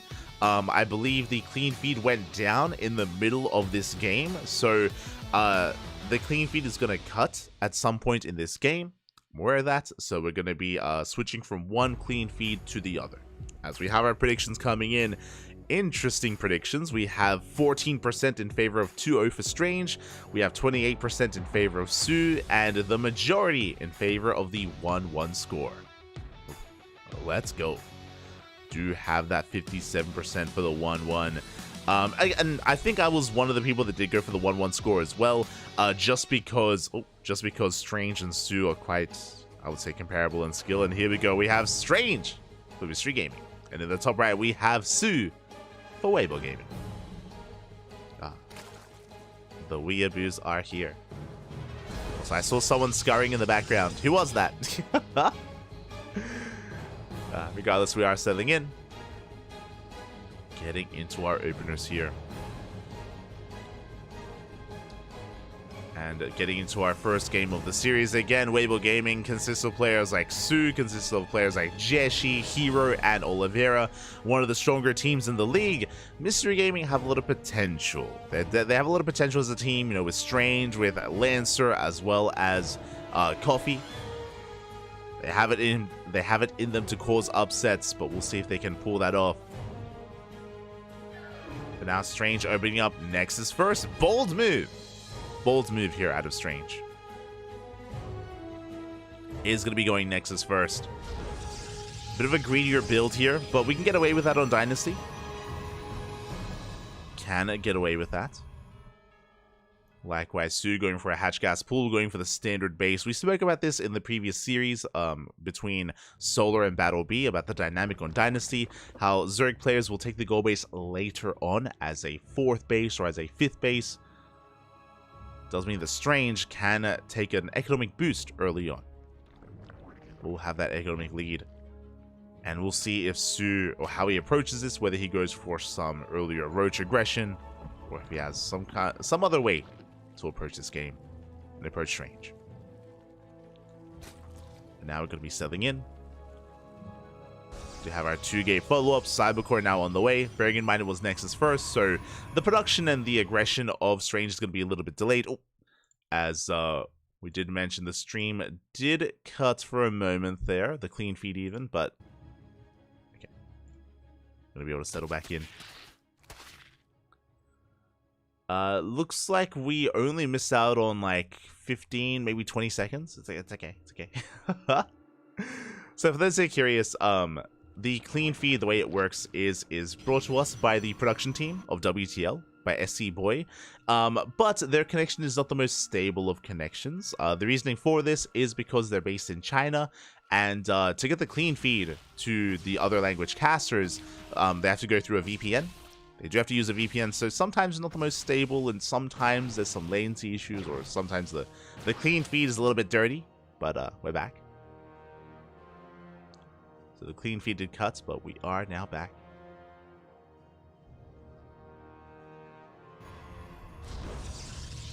And interesting build, actually, by Strange. Okay, you have my attention. So it was a Nexus first into 2-gate, into a Forge and a Robo. No Twilight Council, if I'm not mistaken. No Twilight Council from Strange, so we're going for what looks to be a heavier tech composition. We're going to be working on +1. This can lead into fast Bay, into fast Colossus, or this can lead into fast Immortal production. I'm leaning towards Immortals for like a Soul Train-esque build. Meanwhile, Sue going for a very fast Roach Warren. It's going to be a sub 4-minute Roach Warren at a Sue. Now, this doesn't make sense. If we had seen what was going on, again, the fact that we have a Robo Opener does lend towards aggression. But Strange is going for the third. Third base is on the way for Strange. Again, with the Roach Warren this early on, I'm feeling aggression out of Sue. Part of me wants to say maybe a more defensive build, but no. We're making Lings. We have 16 Lings on the way. Roach is thereafter. Sue is setting up for an all-in. And what will Strange have to defend? We have commenced Immortal production. Immortals have begun. We have a Twilight Council behind this. We won't have Blink. We won't have Charge. Sue did make a massive wave of Lings, but is now droning. Okay, so it looks like this early Roach Warren was a safety Roach Warren. Looks like Sue was a little bit concerned that it was going to be an aggressive build, like Glaive Adepts, for example, or even DTs. And because of that, Su is playing it safe, and Strange gets away with this. Strange, he's able to get into his third, able to settle in. Lings, they confirm the army of choice. They confirm the immortal. And Su can't touch the third. We're too well situated. Strange is able to get away with a faster base, able to settle into his economy. Hallucination will confirm the tech. Will confirm that the lair is on the way, that gases have been taken. Strange sees all. And because of the expansion pattern, Su is going for the gold. He's going for the gold as a fourth base. Okay. So the fourth hatchery is on the way. On the other side of the gold.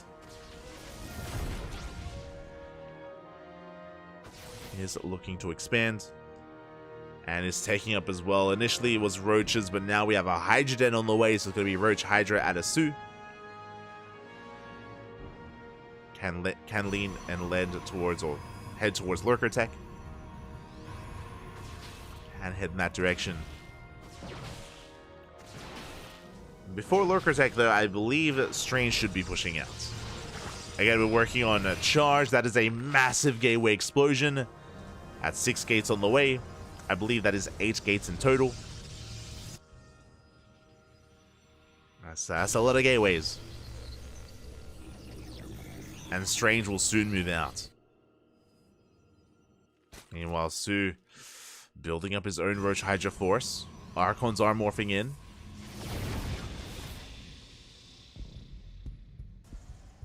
Strange is still building up, waiting for an extra wave of reinforcements, waiting for the Warp Prism. Su does get his gold up and running. But Strange, he's getting ready to break out. Here we go, does catch Lings. Is moving out across the map. Ooh, does bleed off a Zealot. Every unit does count. Hydras are amassing. Thankfully, because Su spots the move out, he has the wherewithal to just build up an army to get ready to defend. Oh, but that's a lot of Zealots. Remember, no Banelings. No Banelings, few Roaches. I do want to favor Strange. He's going to be collapsing on the main army. Immortals are a little bit stuck in the back line. And a better concave here with the Hydras. Force fields are thrown down. But we're running out of Zealots. It's going to be close. We need an extra wave. And here comes the extra wave of reinforcing Zealots. They have warped in. And we break through the Hydras. Su, he's in trouble. The Hydras, they melt before the Zealots. And Strange, he's snowballing out of control. He breaks through the defensive line. Getting to the mineral line. Getting to the drones. And Su is being forced all the way back. He just cannot keep up. Not with this. GG gets called. And Strange takes the first game. GG. A very strong push there from Strange. A very strong timing. Oh my, that's a mug. Jesus. That was like the size of his head. Crazy. But GG, well played. Strange does take the first game. Again, Strange had a very nice start. Remember, Strange went for a greedy Nexus first into a third base off of a Robo Opener, and Su was in the dark. He was playing a little bit blind. If you remember, Su did overreact. Remember, he went for a fast Roachhorn, he went for a fast Lings. Units and production that didn't lead into anything, right? There was no aggression out of Su. It was just a really safe response and an overreaction to what Strange was doing. Strange got away with a greedier start and led into quite an aggressive follow-up. Led into essentially a big 3-base all-in with 8 gateways and charge.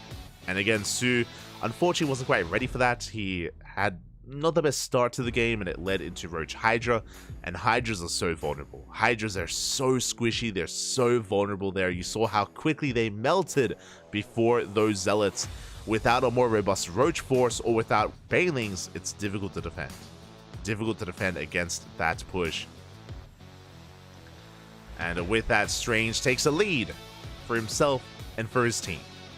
Now, I mean, our predictions did lead towards 1-1, and a big reason for this is because loser's pick.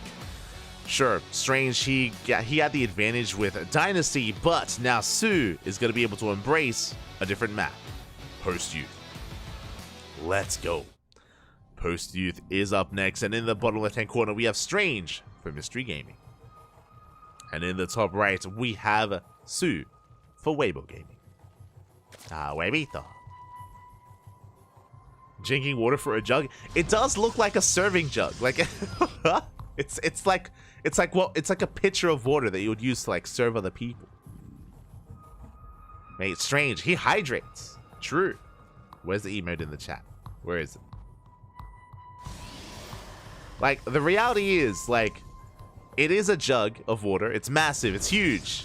But you know what? Maru does the same thing. Except without a jug of water, it's like a 2-liter bottle of water. Like, Maru has his bottle. Strange has his jug. If you're in the chat, remember to drink water. Remember, hydrate, Poppy. Hydrate. Beautiful. As we are going to be settling in. Now, on a map like Post-Youth, we have a very different dynamic here. Now, there's also a gold base, true. There is also a gold, also a hybrid base, of course, as your natural. But the gold base can be more freely taken as a Zerg player, as your third or as your fourth. Likewise, the bases themselves, the third and fourth, are a little bit more wide open. They're a little bit more exposed as there are multiple angles of attack. Su is going to be embracing Post-Youth, and we'll see what he has to offer here. We'll see how he does approach things. Now, we saw Strange had a very specialized build in the previous game. This time, it was a gate first. It was gateway into Nexus into expand. So a gate expand here from Strange. A safer opener this time. Not as greedy. As a reminder, in game 1, Strange did go Nexus first.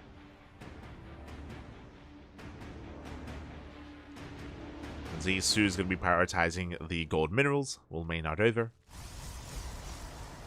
Saturate those gold mineral patches. Then there's Lambo with the Giga bottle too. I think it was Lambo. Potentially Lambo. You have the polar opposite as well. I don't know if you remember, but you have the anti-Maru, which is I almost said Cyan, not Cyan. The Swedish Zerg player, Namshar, that's it. Yo, if you've watched Namshar play, Bappy, Namshar with the 2-liter bottle of Coke, mate. Crazy. The anti-Maru. Just fueled by caffeine and sugar. It's crazy. But I love that we saw that in WTL, and then I think it was Istan that linked us a clip in chat.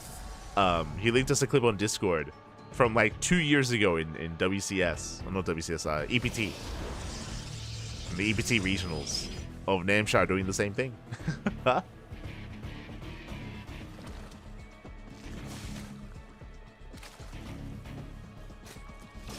2-liter of coffee. Oh my god. Calm down. Look after yourselves, Papi. Look after yourselves. Ay. Too much caffeine. But now we're settling in. We do see Strange interesting going for a Stargate opener. And usually if we go for a Stargate opener, if we go for Phoenixes, we make 1 Phoenix. But no, we're doubling down. We have 2, soon to be 3 Phoenixes. Strange, once again, going for a very strange build. Strange is a very unique player in that respect, which is why we appreciate casting him. He does come out with his own builds and his own openers. And with this, he's going to be investing a little bit harder, getting a 4th Phoenix, and going for a Robo follow-up. This is almost like a PvT build. This is like borderline Phoenix Colossus. Phoenixes are amassing, Robo behind this, Forge is on the way. Okay, this should be Phoenix into Immortal Charge Lot again. We should be headed for the same, or in the same direction. Meanwhile, Su throwing down a 4-minute 30 Baneling Nest. Now, this looks like the beginnings of Lingbane Hydra.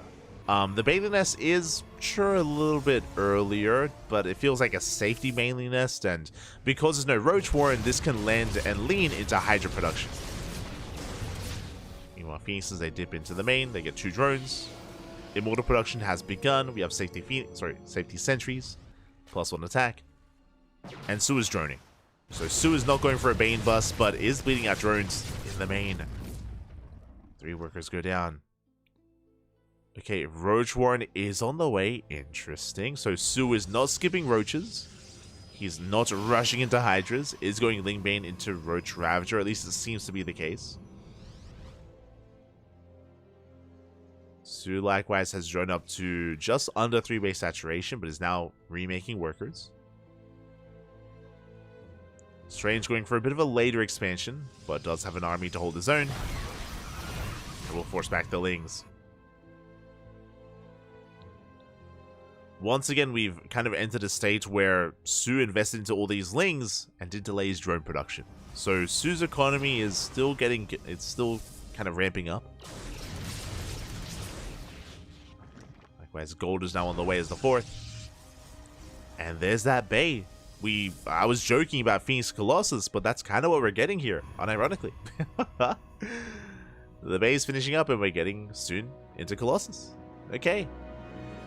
Okay, Strange. let him cook, papi. Let him cook. He's cooking. Oh, that was quite a big commitment of force fields. Less than ideal here for Strange. Likewise, Su has drone with 66, and we are stopping drone production here at 66 workers. We may not over, and it looks like Su is going for a 3-base all-in. We'll see though. He is making extra workers. I'm curious if he does drone up to 70. Looks like he will. Yeah, more drones on the way. So Su is going to be saturating the gold. Droning up a little bit further before focusing on his Roach army. Now I do worry for Su. It does look like Su wants to be the aggressor, but I feel like Strange would be at his best defending back at home. Taking more defensive stands, and yeah, here we go. It's going to be Lingbane, Roach Ravager. The army is morphing in. Su is cutting worker production here at around 70. And is building up quite a force.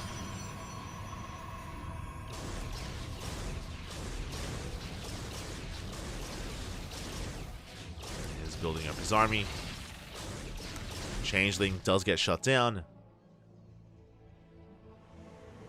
And Su is going to be the first to max out.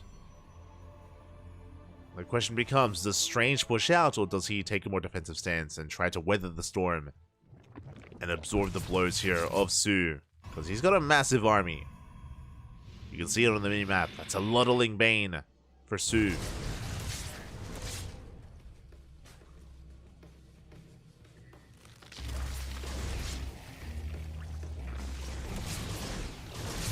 Is a lot of Lingbane.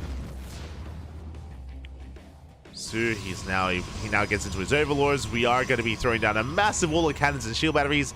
Strange is aware of what's going on. He's fully aware of the aggression coming his way. The Strange is getting ready. So 4 cannons, 2 shield batteries on the way. Second robot for double Colossus and eventually double Disruptor production, or even Immortal.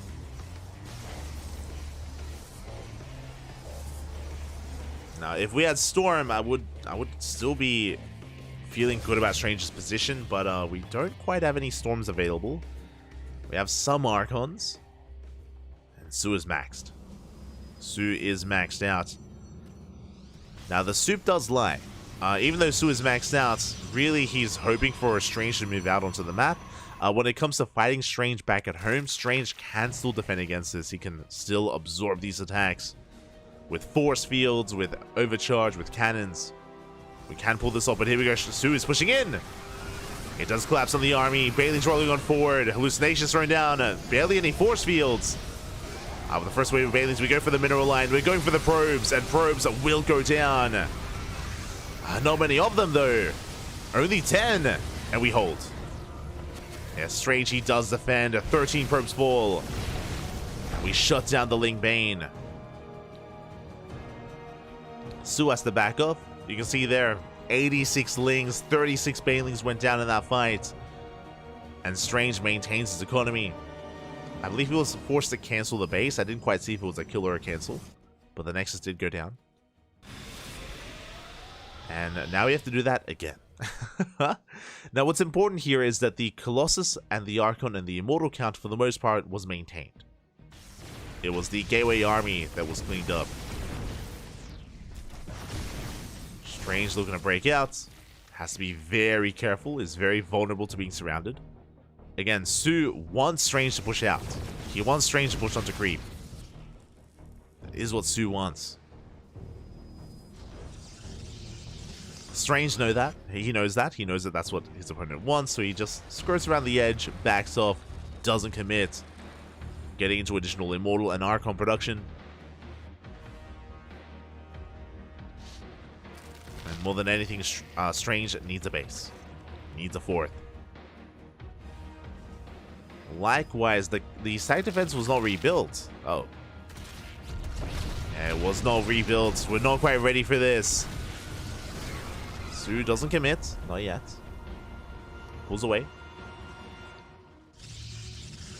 Does pull away. You can see Strange. He has to set up side defense. Has to set up SimCity, as the fourth base is very wide open, very exposed. Likewise, we are still lacking additional side defense.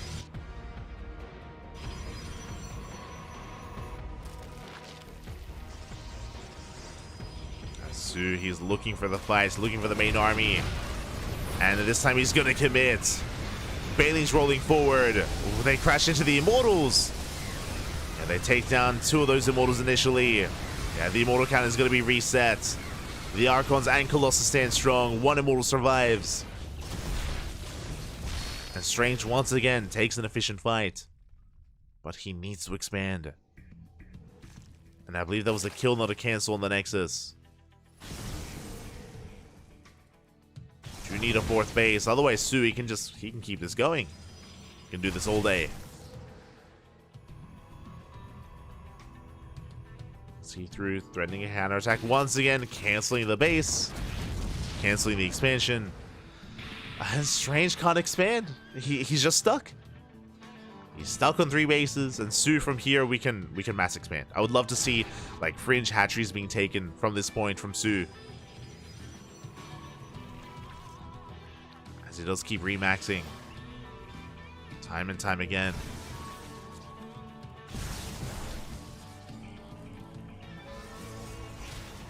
Meanwhile, Su's setting up the surround. Finally, the fight he was looking for. He collapses on the Archons, collapses on the Colossus. Strange did overextend. And with that, Su will crash in. Ooh, doesn't find too much success, though. I mean, he caught a good amount of army, but does overextend himself. Strange will be able to expand, and Su has to back off, has to respect this position. Does have to respect it. There we go, just more Link Bane on the way. You can see Strange, he's running out of resources, running out of economy. Do need another base. There we go, the main out over towards the gold.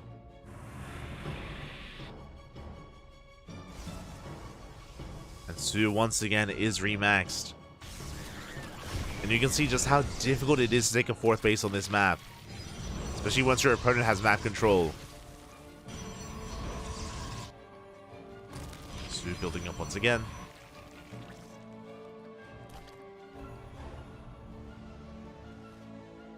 At certain points there were some questionable fights for Su, but overall, like, as long as we're able to contain our opponent, that's all that matters. Link Bane rolling in once again. Link Bane rolls in. We're getting on top of the Nexus. The Colossus do stand strong, but it looks like we will bring down the base. We force another cancel. That's all that matters. That's all we need. We cancel the Nexus, and the question becomes, have we poked the bear? Is Strange forced into an all-in? I mean, we do have 4 Colossus, but alas, we're only clearing creep.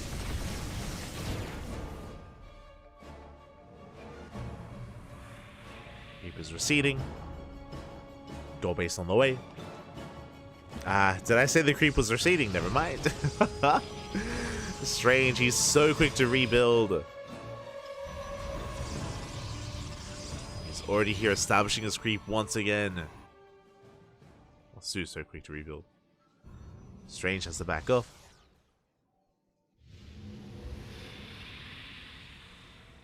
Su remaxed. Got his line of tumors, has double expanded.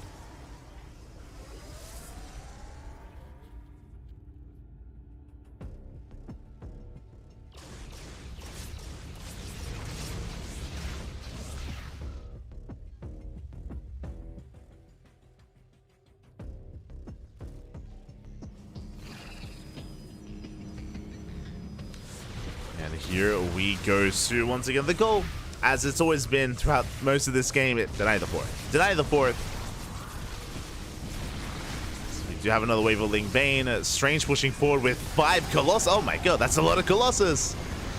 5 Colossus moving out. Banelings, they crash on in. 1 Colossus falls, and we're getting on top of the army. This time with a much more robust Roach Ravager force. We do have to back off. Strange forcing it back. Do need more Ling Bane. And Su in a bit of trouble here. Finally, Strange moving out across the map. He's had enough defending. He wants to attack. Lings are amassing, but it looks like we will get on top of the base. The hatchery will fall. And can Strange reinforce? Can he keep this going? The Lings from behind. Yeah, we collapse in from behind. We take down one of the Colossus. Banelings rolling in as well. And Colossus are going down. There's still one left. But we're running out of army here. We have 2 Immortals and 1 Colossus. And with the reinforcements, Su will shut this down. He will clean up the army. He saves the base. The base survives. Does save the hatchery. In the process, we'll lose 14 workers. But hey, Strange finally expands and finally gets his gold. Was it worth it? I mean, the problem is that we lost all of our river units. We lost the entire high-tech army. The Immortals, the Archons, the Colossus. And that means that Strange, he doesn't really have a way to reinforce. Not anymore. Banelings are rolling in. The economy! The mineral line. We don't get into the mineral line. Well, we do get into the mineral line. We do get the probes. We get them nonetheless. 8 probes go down, and so many zealots. Still an efficient trade for Su. And Strange, he's on his last legs. Like, sure, he finally gets the gold, but it's too late. At this point, it's far too late. Or at least we needed a standing army, and we just don't really have one. Not anymore. Su is building up once again. And Strange is struggling. Attempting to take another base, another expansion.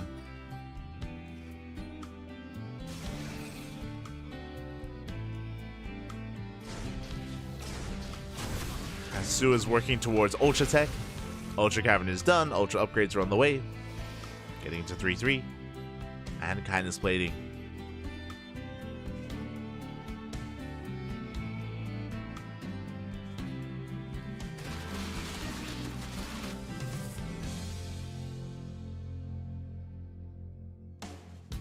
With that, we just have to settle on down. Remax and roll in once again. And this time, the maxed out army from Su should be too much to handle. It should be just an overwhelming force. You have the 1 Colossus in the back line. That's a kill, not a cancel on the Nexus. The Nexus does fall.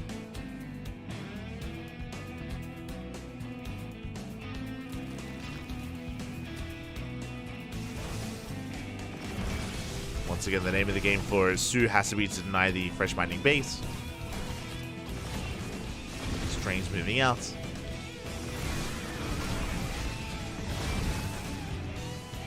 Does move out across the map, but Su is just going to collapse on top of the army.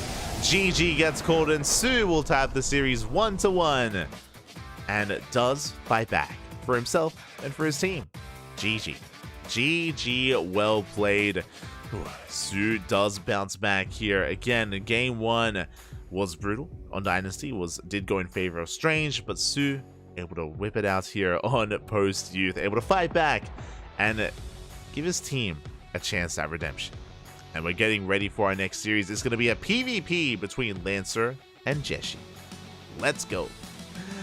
Lancer and Jeshi coming up next. For those that are curious, Lancer is Cyan. Cyan did go for an ID change. He has officially name changed to Lancer instead, in solidarity with Oliveira. For those who don't know, when Oliveira name changed, so did most of the Chinese scene. I should emphasize, it wasn't when Oliveira name changed, it was when Oliveira had his I Am Katowice run.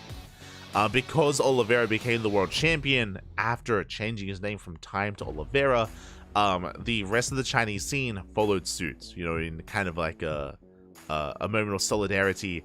We had a lot of name changes in the Chinese scene, and a lot of love, of course, for Oliveira.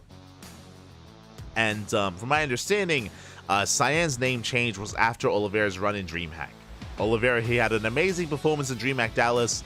Oliveira did prove to be a top-tier player. He posed the greatest threat to Cyril, more so than Maru even. Like, I would say that it wasn't even Oliveira versus Cyril. Oliveira versus Reynor and Oliveira versus Cyril were really, really good matches, and I would say the best matches of the playoffs. Just some amazing StarCraft was played, and even though Oliveira didn't win, even though Oliveira didn't claim the championship spot at DreamHack, he, I feel like, gained a lot of respect from people and a lot of love, of course, from the Chinese scene. And yeah, Cyan, as a result, has name changed. Is now no longer Cyan here? I can't recall. Let me double check. What did I predict? Let's have a look. I'm checking the Discord. As we are jumping into our game and spawning in the bottom left-hand corner, we have Lancer for Mystery All Gamers.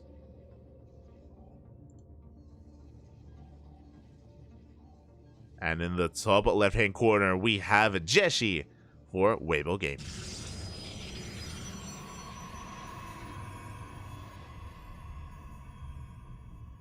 What did I go for? I went 1-1. I went for the 1-1 score as well for Cyan and Jeshi.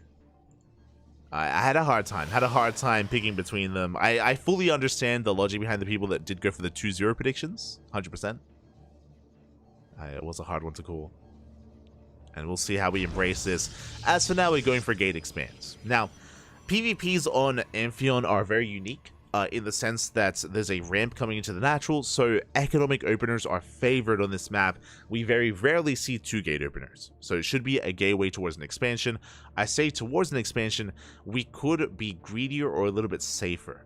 If we take a second gas, it's going to be a faster tech structure first, usually a Stargate before Nexus. As we can see, both Lancer and Jeshi are staying on 1 gas. This tells us that both players intend to expand. They intend to go for a bit of a greedier opener. And that is why these probe blocks, these pylon blocks, are that much more effective. Both Lancer and Jeshi, they're in each other's faces. They're trying to delay the expansions for as long as possible to disrupt the opener of the opposing player.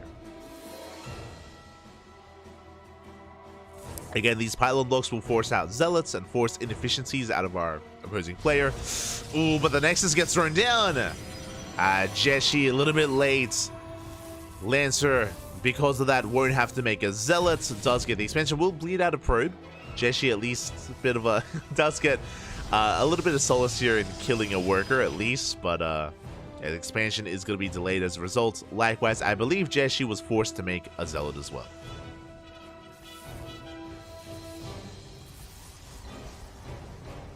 So a bit of a more economic start here for Lancer. Bit of a stronger start from our blue Protoss. Going to be a Stargate follow-up in towards Oracle production, I imagine.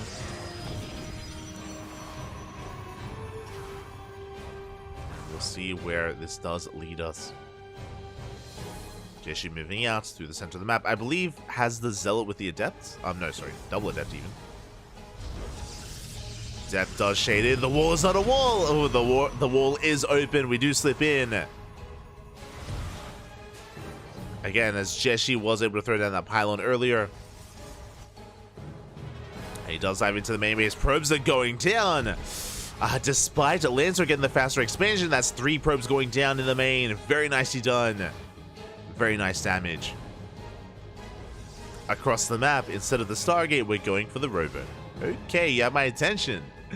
It's going to be a Robo opener here out of Jeshi. Going for additional gateways. Jeshi did get eyes on the Stargate, so we can see the shield battery on the way.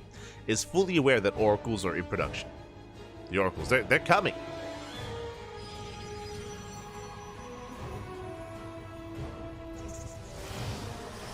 Well, I should change his name to Kurt Angel. Angle? Who? Oh my god. I just looked it up. An American retired professional wrestler.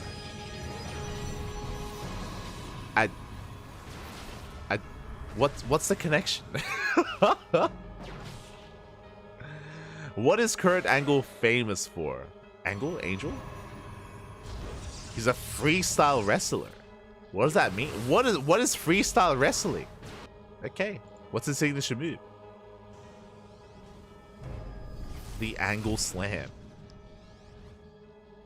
The Avalanche Angle Slam. What's happening? What's...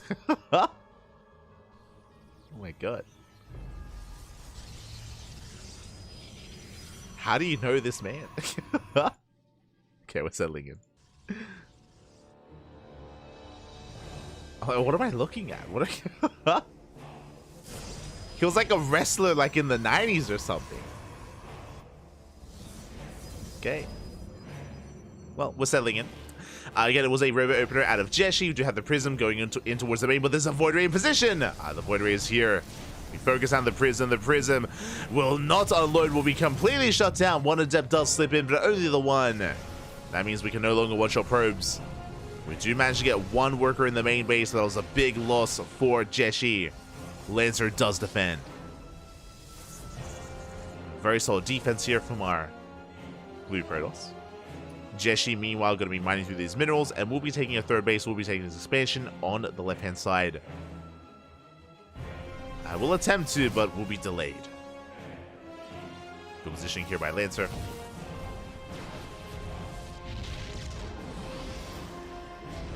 No naked chokehold. Denied. No, this is... Oh my god. I'm not Oliveira. Oliveira has the real naked chokehold. Oliveira, that's Oliveira's style. It's beautiful. That's different. That's not wrestling. That's Brazilian Jiu-Jitsu. We did our research. We know. We know what Oliveira likes. He likes it, man. Done all the research. As Jeshi's gonna double down, the first prism was shut down. We have a second prism on the way. Working up towards the Blink Stalkers. Both players are building up, and Jeshi taking up a little bit harder. Interesting. Jeshi not just working on Blink, but working on a Robotics Bay, working towards Disruptors. So it's going to be Blink Stalker Disruptor out of Jeshi. Lancer instead going for a heavy gateway composition, which means Blink Stalkers and Charged Lots instead. Now, there's a lot of potential with Disruptors, but they take some time to really get going. They do take some time to build up. And until that does really arise, until the Disruptor count gets a little bit higher, Jeshi's going to be vulnerable. Will be vulnerable. Lance is moving out towards the left-hand side. At the same time, we have the Prism to harass on the right.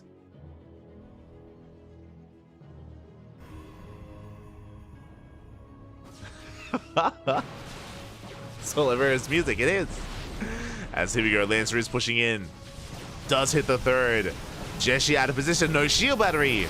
No shield battery. No overcharge. Yeah, the overcharge, the prismatic alignment is popped. And we can focus on the Immortal. Lancer is going to be forced back. Has to pull away. Unable to break through. But did claim or did take down the Immortal.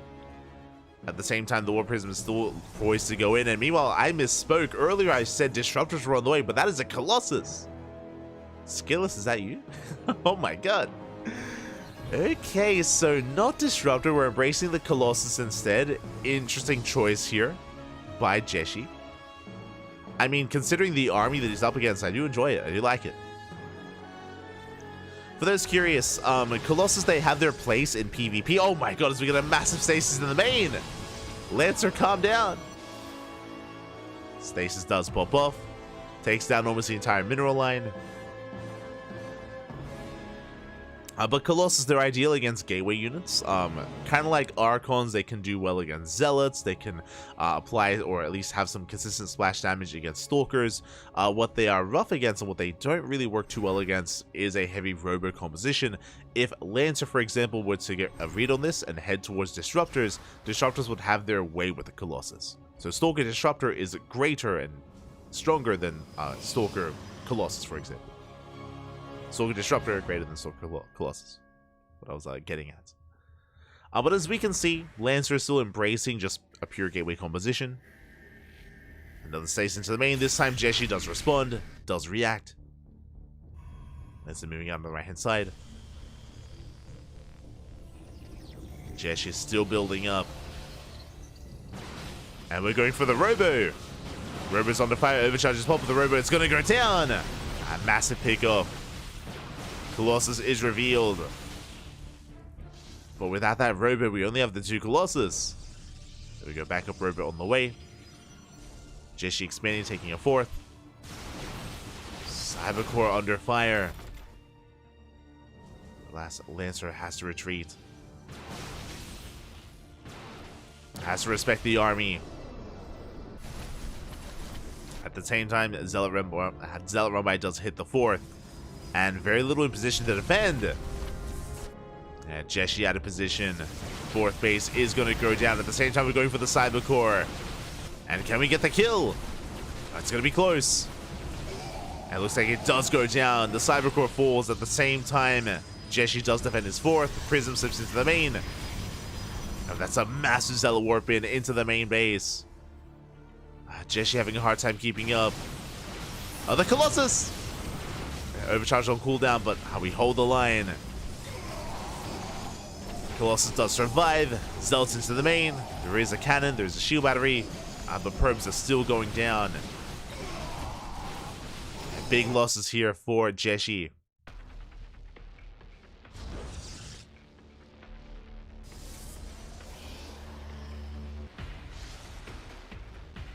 But Jeshi recovering, working towards that 3rd Colossus. Keeping up with the army of Lancer. Is moving out.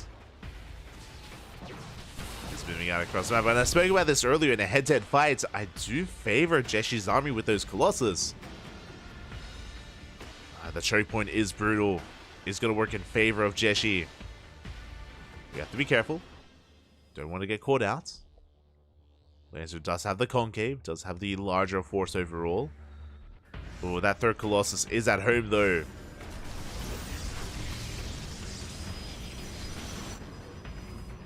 So far not able to reinforce. Is staying at home to defend. That means that the army of Jeshi is that much weaker. Moving in. Ooh. Moving on forward. Jeshi pulling back, rebuilding the prism.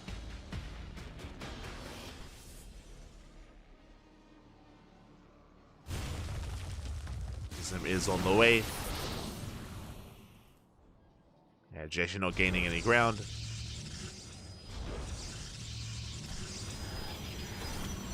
Jeshi misreading the movement.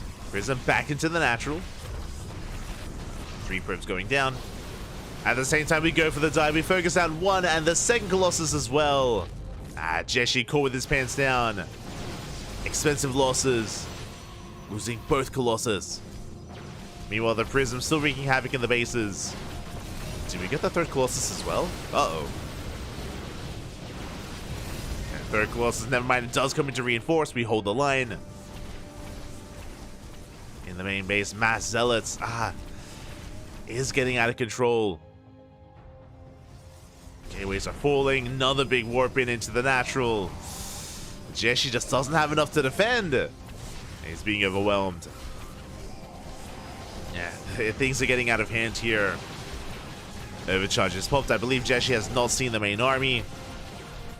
And just now is aware. The prism finally goes down. Can Jeshi hold on? Lancer forced back.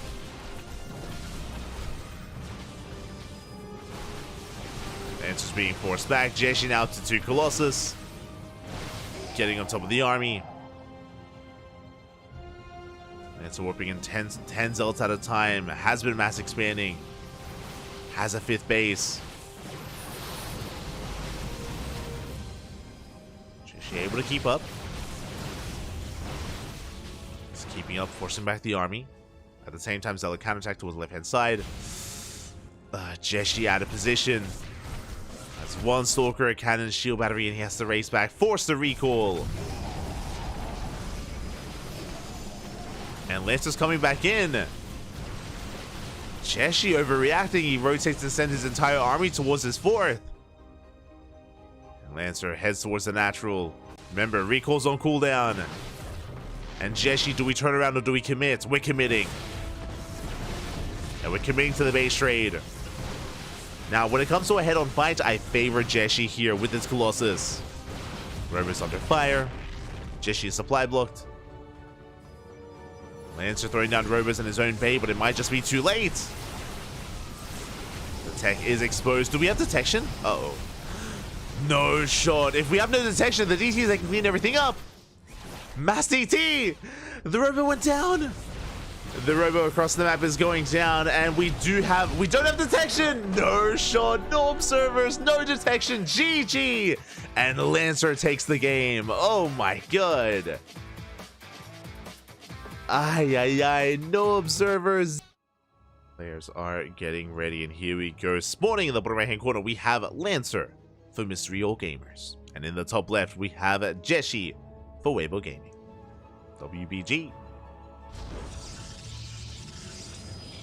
Still, you know, a little bit sad to see the end of DKZ. Like, Dragon Kaiser Gaming, they've been around for a long time. I mean, they have gone through their own name changes, right? For those that are curious, Dragon Kaiser Gaming used to be two different teams. Used to be Dragon Phoenix Gaming and KaiZ Gaming. And they did come together. They did join forces a year ago, and now they're weeaboos. Now they are anime. They are waifu. Smooch.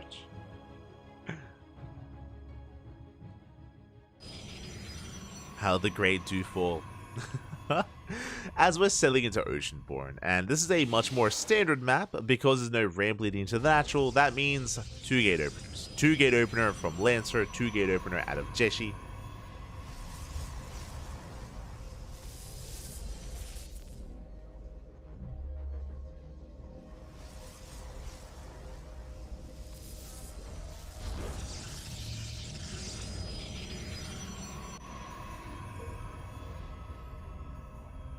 Going to be selling in.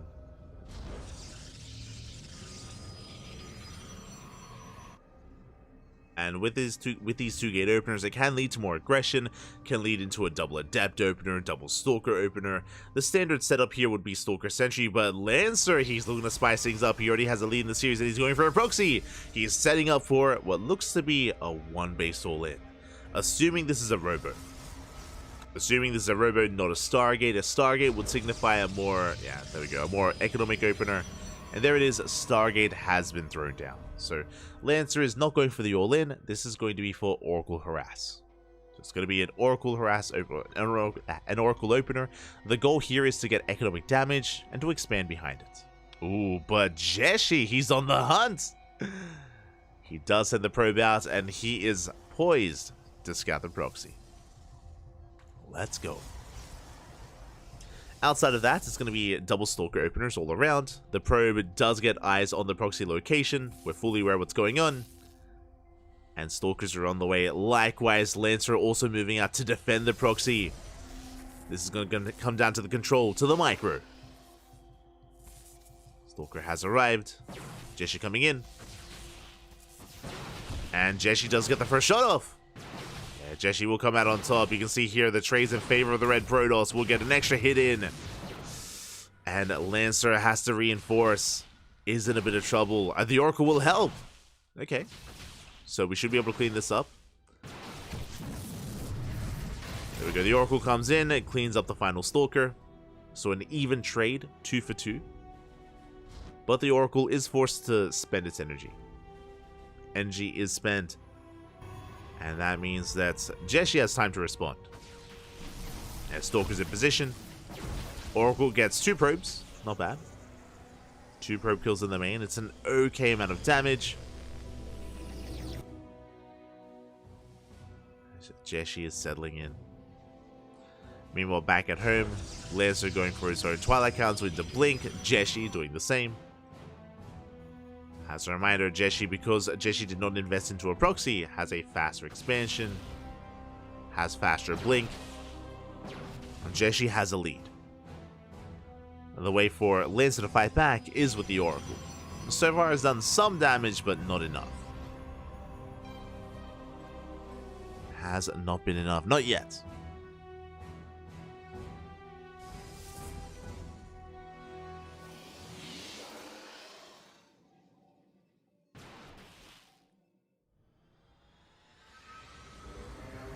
Do see the Oracle being active, heads into the natural, gets 2 probes. Oh, gets a 3rd probe. Not bad. 3 probes, that's 5 probe kills so far. For 1 Oracle, that's an okay trade. It's good. Good damage dealt here from Lancer. The Stargate is depowered. We do see Lancer moving out with the Stalkers, hoping to intercept the Stalkers of Jeshi.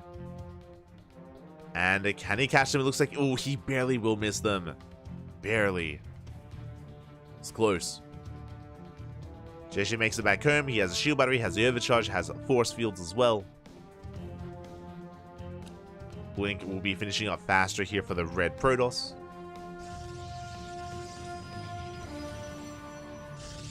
And Jeshi will be the first to expand and take a 3rd. The base is on the way. Hallucination from Jeshi does confirm that Lancer is missing his 3rd, at least for now. And hello, Proxy Pylon. Lancer does have a pylon set up, but is still expanding. Still taking his 3rd. Blink is finishing off with players. Forge on the way for +1 for Jeshi.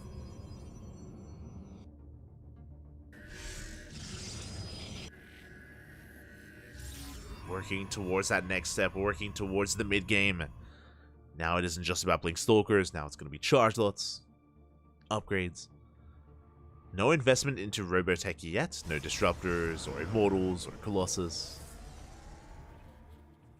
How about Lancer does have the Stalker lead.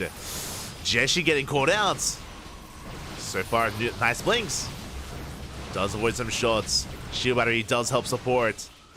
And Jeshi, despite being down in Stalkers, does defend. Very impressive. Does punish Lancer, takes down a Stalker. Nexus is done, that means we have an overcharge. Overcharge is now available. And Jeshi, playing it safe, is making not just charge and +1, but getting to his own immortal production as well.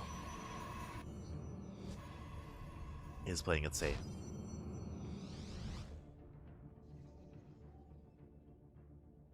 Is Lancer a rename or just a player I haven't heard of? It is a name. It's a rename. Cyan did name change to Lancer as we do blink in. Shield battery goes down. Lancer once again has an overwhelming Stalker army. Is breaking through. The Immortal does come out just in time. And with the help of the Immortal, Jeshi will defend, will force Lancer back. Shield battery was misplaced. And we do dive with the Immortal. Jeshi's in trouble. He has to pull the boys. It's going to bleed out a lot of workers. Nice target firing here on the Stalkers. Stalkers are going down. Jeshi attempting to hold on, but again, he does overextend.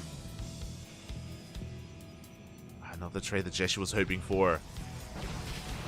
We have another Immortal coming in to reinforce, but the shield battery does finish up. But Lancer, he knows he has momentum. He's so close to breaking the defenses here of Jeshi. So close. Gets extra shots off. Immortal coming in. The base getting low. We have the overcharge. Despite that, we can one-shot the Stalkers. Last Lancer forced back. He's waiting at the overcharge. Jeshi so close to holding. We need an extra warp in.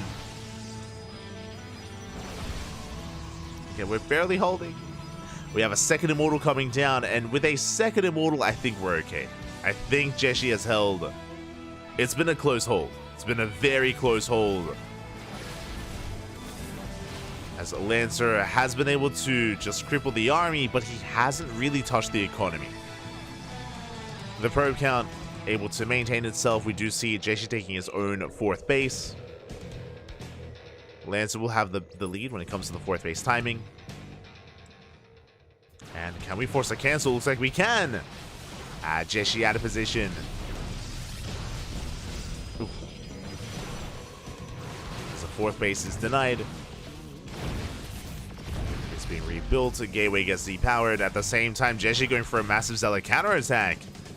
A bold move here by Jeshi, but we have side defense. We have Zealots back at home as well. And Lancer, he will hold. I like the move here by Jeshi, but alas, wasn't able to get much done.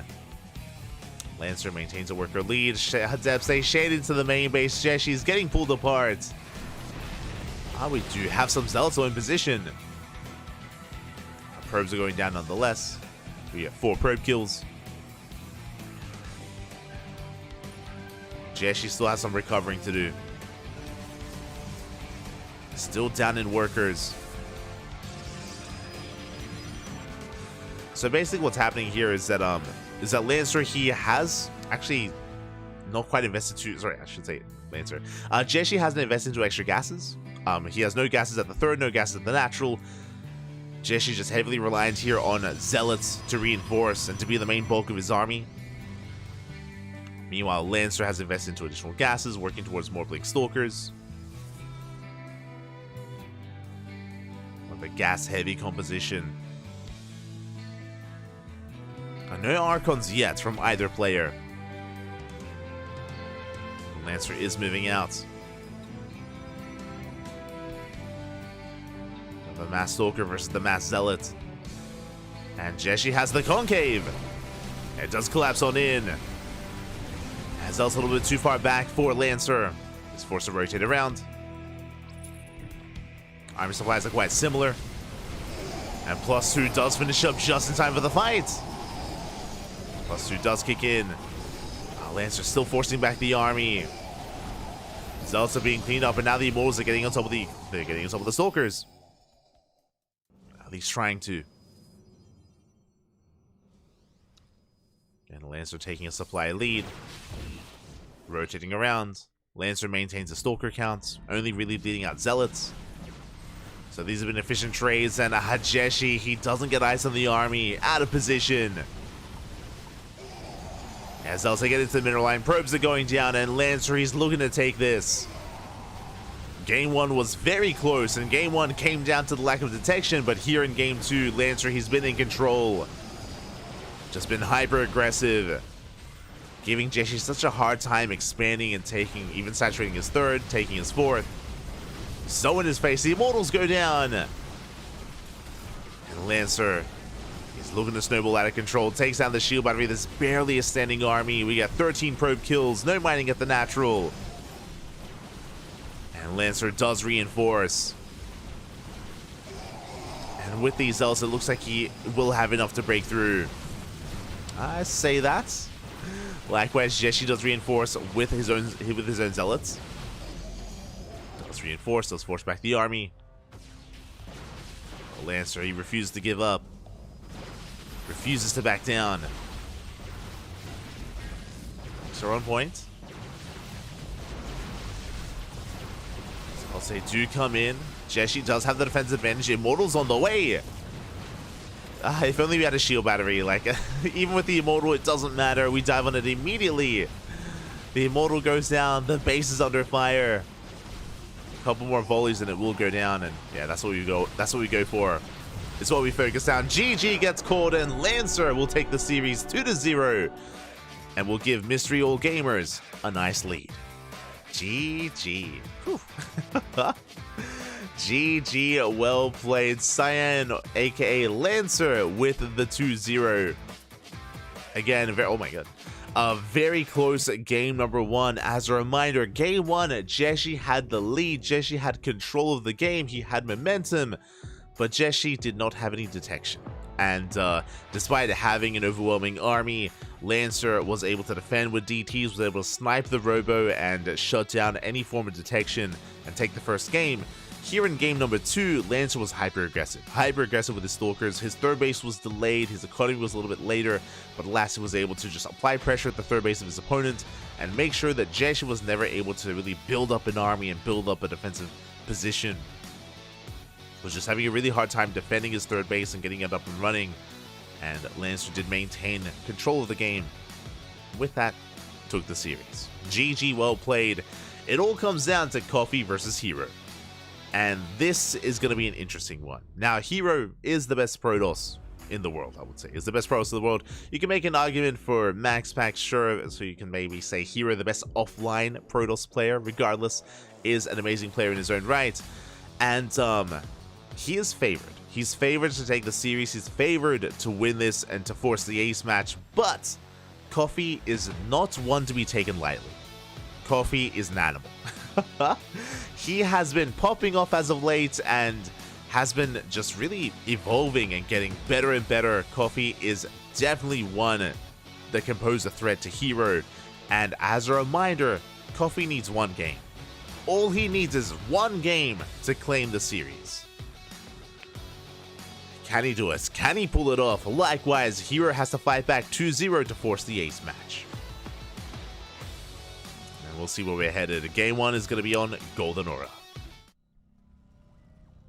And spawning in the top left-hand corner, we have a Coffee for Mystery All Gamers. And in the bottom right, we have Hero for Weibo Gaming. Here we go.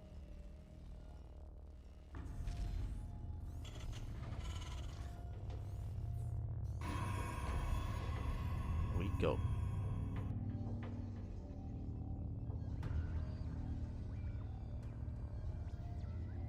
Here we go. As we are going to be settling in. Hero going for his own Gate Cyber Expand. Likewise, Coffee is known for his aggression. Now, if you're maybe a little bit unfamiliar with Coffee, Coffee has been really rising through the ranks of the Asia region. I mean, he's been around for a very long time. Coffee did retire. Back last year, he retired. He stepped away from the game. He was on Invictus Gaming, then stepped away. And it was like a couple of months later, I want to say 3 or 4 months later, Coffee returned. He came back from retirement. He was able to come back to competitive form. And Coffee really did bounce back. He has been threatening Oliveira in the Asia region. Coffee is the number 2 Terran in Asia, or in China, or in the Asia region, South, or the rest of Asia region, really. But it's hard to stand out. It's hard to really stand out with Oliveira right next to you, as Oliveira does have the limelight. But Coffee is still an amazing player in his own right, and did recently bring down Solar. That is a different matchup. That is a TVZ. I'm referring to ESL Asia this week, where Coffee did pop off. He was able to pop off against Solar. But now in a TVP, a very different dynamic. And I expect at some point in this best of 2 a 2-base all-in. I expect some 2-base all-ins, buddy. Let's go.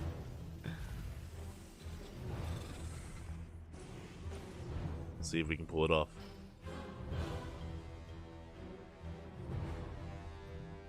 As for now, our Reaper's moving out. It was a double gas opener, double gas into a factory. Sure, I didn't get to see the predictions, what the majority of the predictions were for this series. Actually, I can have a gander. Looks like the majority, it was 71% in favor of Hero. I think I myself, yeah, went for a 2-0 in favor of Hero. It's hard to bet against him, right? Like, Hero is the heavy favorite. 71% in favor of the 2-0. We'll see if it goes the way of the majority, or if we can pull off an upset. Back at home, Twilight Council opener. Gonna be Twilight Council in towards Blink for Hero.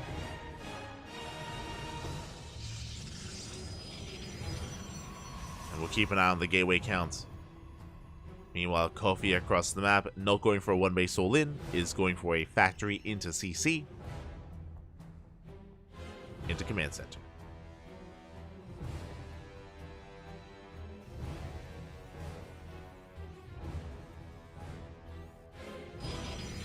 We are calming things down. There's a second gateway on the way for Hero, so it's going to be 2-gate Blink. Looks to be 2-gate Blink into a third. We'll see if Hero does decide to ramp up the aggression and throw down additional gateways. Meanwhile, Coffee is expanding.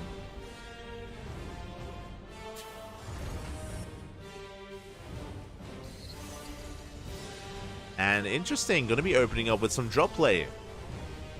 Cyclone production, Medivacs on the way. Going for a bit of a... I was going to say a Cyclone drop, never mind. We are moving out with the Cyclones, moving out with our Marines. Adepts, they do run into the army, and they're going to be shut down. The first Adept does fall. Hero getting in position. We have our 3 Stalkers. We have our Shield Battery. Yeah, 2-gate blink into a third base. Hero going for a very greedy build. Very economic. And Coffee is here to knock it down. The lock-ons do connect here with the Stalkers. We do lock them down, and we're going for the Shield Battery. Shield Battery will fall. Coffee doesn't go for the base. He's going for the army instead. Going for the Stalkers. So far, good control out of Hero. Coming back from both angles, from both sides. Blink is done. Third Cyclone has arrived. Good control. We shave away the Marines. Yeah, the Marine count is getting low. We're running out of reinforcements. Going for the pylon. Alas, we won't get it. And it looks like Hero will completely shut this down. He trades out Stalkers. So not a bad trade for Coffee, but again, he was hoping for the third base. He didn't get it. And Hero gets away with this expansion. Next is going to get up and running. That was very committed out of Coffee. And again, he was hoping to either deny or shut down the production, clean up the Stalkers, get into a mineral line, or bring down the third. Alas, he didn't get any of it. It's a bold move there by Coffee. And now he has to back off and work towards his sim timing. Because Coffee lost so much, that means Hero can be greedy. So I love that he's going for the Forge. He's going for the Forge into charge, saturating his bases. He can skip Warpins.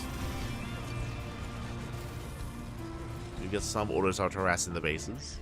1 probe goes down.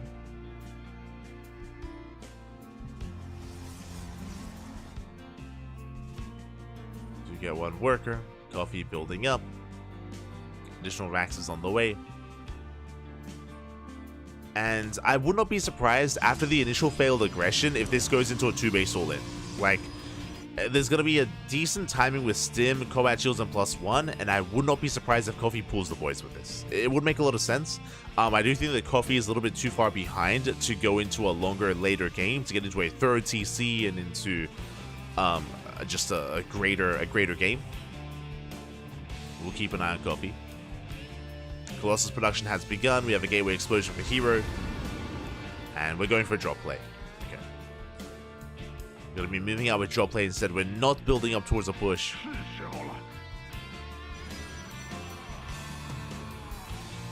Coffee at this point may opt to expand.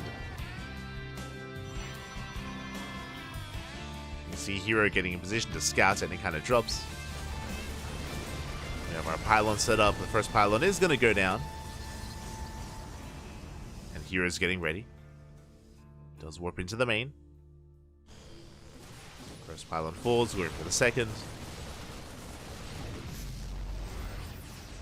Coffee going to be pulling back at the same time. Looks like orders are harassed once again. 4 probes go down. Not bad. 4 probes do fall. Coffee reinforces. Does bring his main army together. At the same time, a Hero getting ready to dive into the main. Marauders pushing forward. Can we get on top of the Colossus? The force fields a will buy time. And here come the charge loads across the map into the main. Yeah, Zealots into the main. Zealots in towards the natural. SCVs are going down. Coffee does have reinforcements and he does pull back. Pulls everything back home. And will eventually clean this up. Eventually. The prism will fall to the Vikings. Mine just not quite connecting. And Hero chasing Coffee all the way back. Bleeds out a medevac. Medevac goes down. Raven under fire.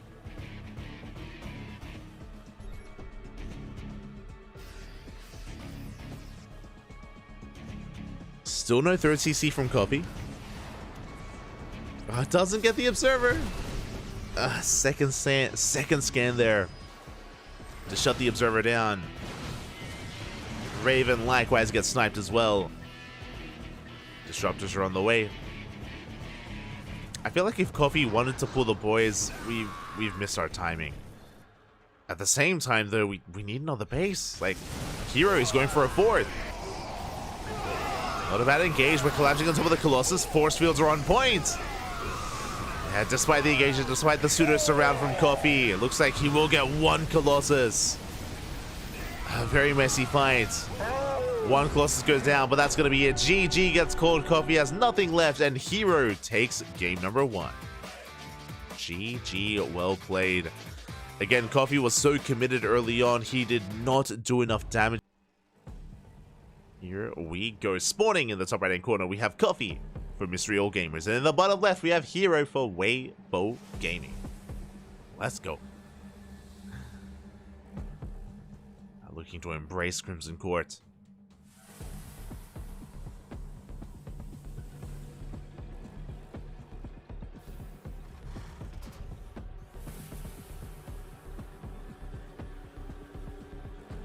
Alright, looking to embrace it. Probe does move out. Just being as annoying as possible. Getting across the map, forcing out a second SCV. Interesting setup. Coffee going for the racks next to the command center. We'll see how many gases we embrace and how aggressive or economic Coffee wants to be.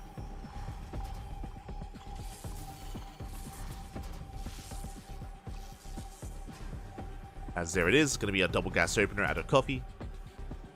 We'll be going for a delayed expansion.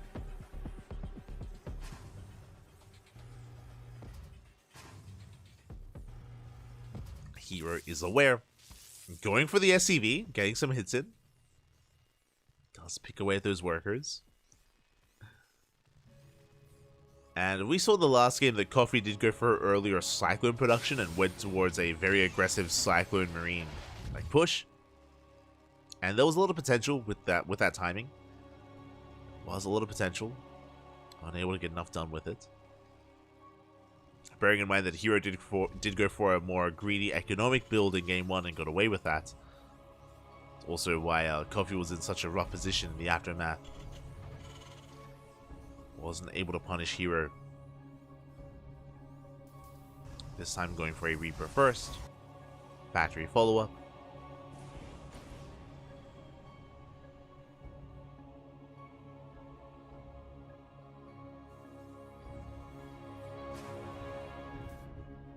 And based on the add-on here, based on the reactor, it looks like we're not going for an add-on swap. Our factory finishing, Reaper moves out across the map, and the goal here is to get eyes on the tech of choice. Whether it's a Twilight Council, Stargate, or Robo. Now we can see it's going to be a Twilight Council opener from Hero once again, Blink. Blink is on the way, or Blink should be on the horizon. Remember, game 1, Hero went for 2-gate Blink into a faster third. And got away with it. We'll see if Hero once again goes for an economic opener or something more aggressive. We'll keep an eye on that gateway count. Meanwhile, it looks like we're going for Reactored Reaper Hellion, and that is a second ranks on the way. Okay, you have my attention. So we're going for initially Reaper Hellion. The goal here is to have an overwhelming force of Reaper Hellion to get across the map to threaten the mineral lines of Hero and to bust into a mineral line to try to get some economic damage done. Meanwhile, that is a second and a third racks on the way before Starport. What does this tell us? This tells us that we're working towards a heavy bio composition with fast stim. It means that we're going to be delaying the medevacs, delaying drop play in favor of a more robust army, and this looks like the beginnings of a 2-base all-in. From the side of Coffee. Meanwhile, the Reaper Hellion dives into the main. Adepts are in position. And yeah, we're forced to engage with the Adepts. The Adepts, they shut down the Reapers, they shut down the Hellions, and Hero completely shuts this down. That wasn't quite worth it for Coffee. Yeah, you can see him looking a little bit uncomfortable there on cams. But yeah, not the best trade. This means that Hero can move out. And what is scary is that this means that Hero could potentially scout what Coffee is up to. Speaking of, Coffee building up his tank count, Stim is on the way. And the big tell that we're looking from the side of Coffee as he's now expanding is going to be whether or not he throws out a starport. Now there's a big chance, there's a big option or opportunity here for Coffee to avoid the starport and just pull the boys. You know, we build up towards 3 tanks, big Stim combat shields timing, move out across the map, and pull the boys and just send it. Otherwise, Coffee could opt to expand and throw down a third CC as he moves out across the map.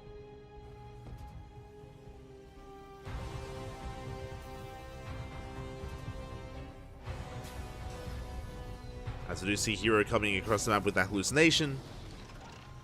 Marines attempting to deny the scouts, but alas, they won't be able to. Hallucination does get eyes on the Raxes. Sees 1, 2, all 3 Raxes have been spotted. Hero is now fully aware. He's fully aware of the build. He's fully aware that, of course, the starport is missing. The eBay just began. That is the first sign that Coffee is working towards a longer game, as the eBay is to get into, of course, our upgrades.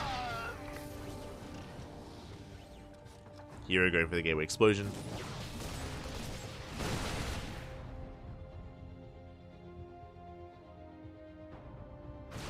And Coffee is moving out. Meanwhile, do you see what I see? Let's go. We spoke about it. We spoke about how this is the beginning of a 2-base all-in, and boys are being pulled. It's all or nothing for Coffee.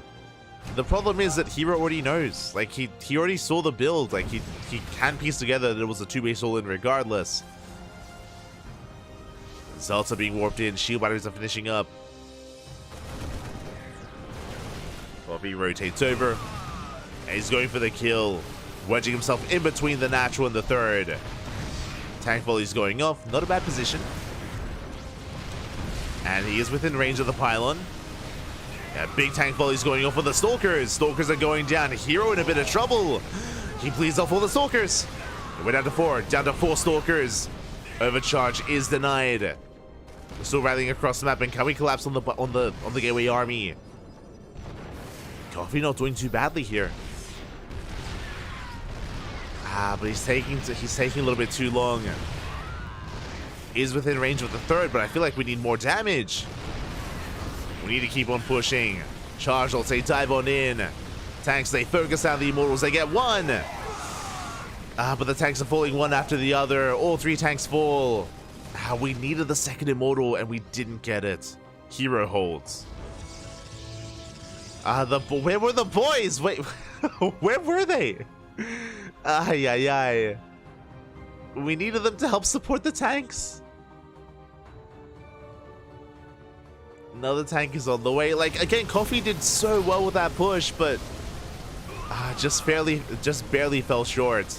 And GG gets called. Hero survives. He defends the all-in. And Hero takes the 2-0. GG, well played.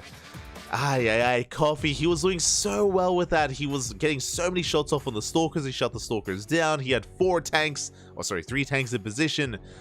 But the boys, at least the backup boys arrived a little bit too late. And Coffee could not protect those tanks, could not sustain himself. It was a very close hold. And there's a world out there where Coffee does bring Hero down, but alas, Hero will take the series 2-0. And now we're going to the ace match.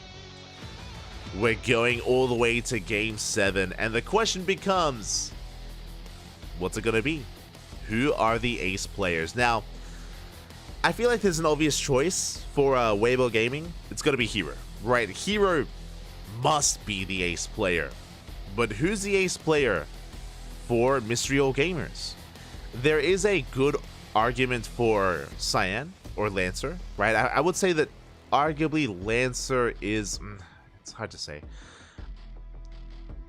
When you think about it, Lancer is a really strong player, don't get me wrong. He's a very strong player. I think Coffee is comparable. I think Coffee is comparable in skill to Lancer, but you have to think about who you're up against, right?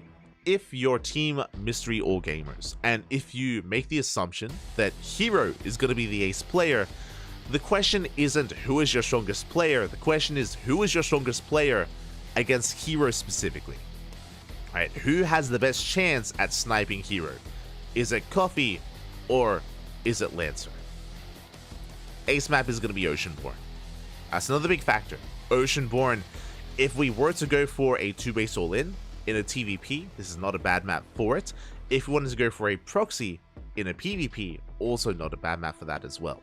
Now, we have seen Hero fall to Lancer in the past. Lancer, alongside a lot of the Chinese Protoss players, they have taken it to Hero before. So is Coffee. One map is all we need.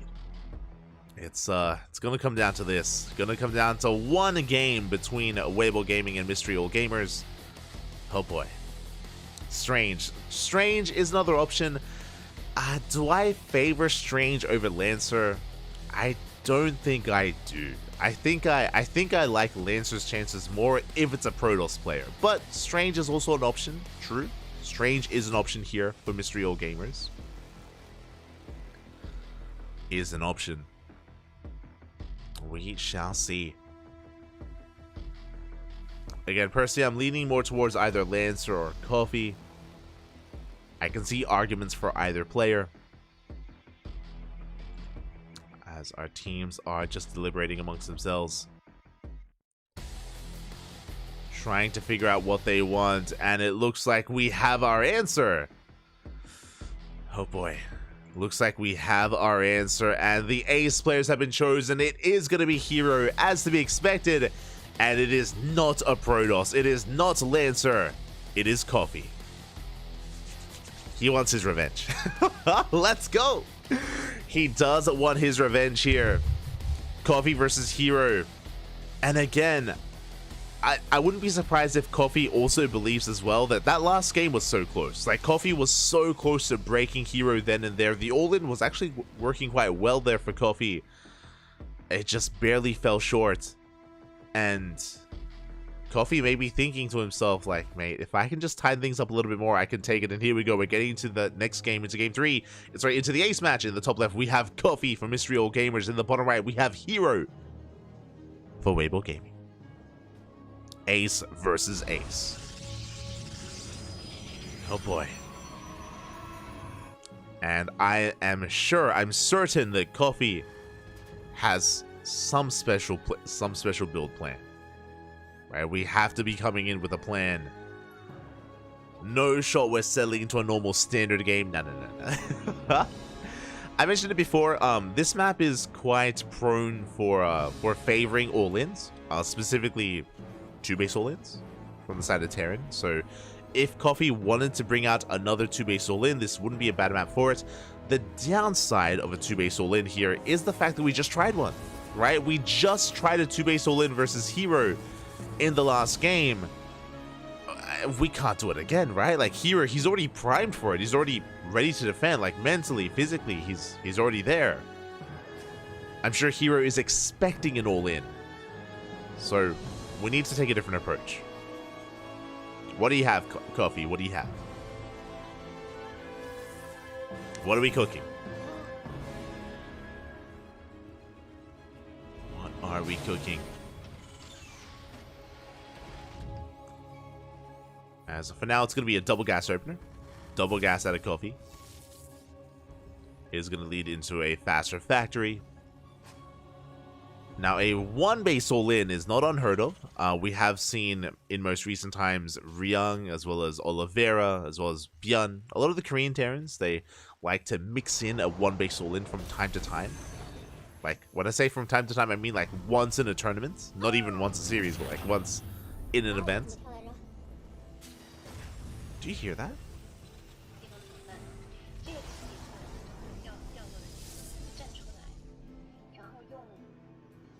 Is that Chinese diva? What? do you hear the voice in the background? Is that diva? Question mark? I don't think I've heard that before. it was very low. It was a very soft voice. I don't know if you heard it. It's either that or the production team left their mic on by accident. It's possible.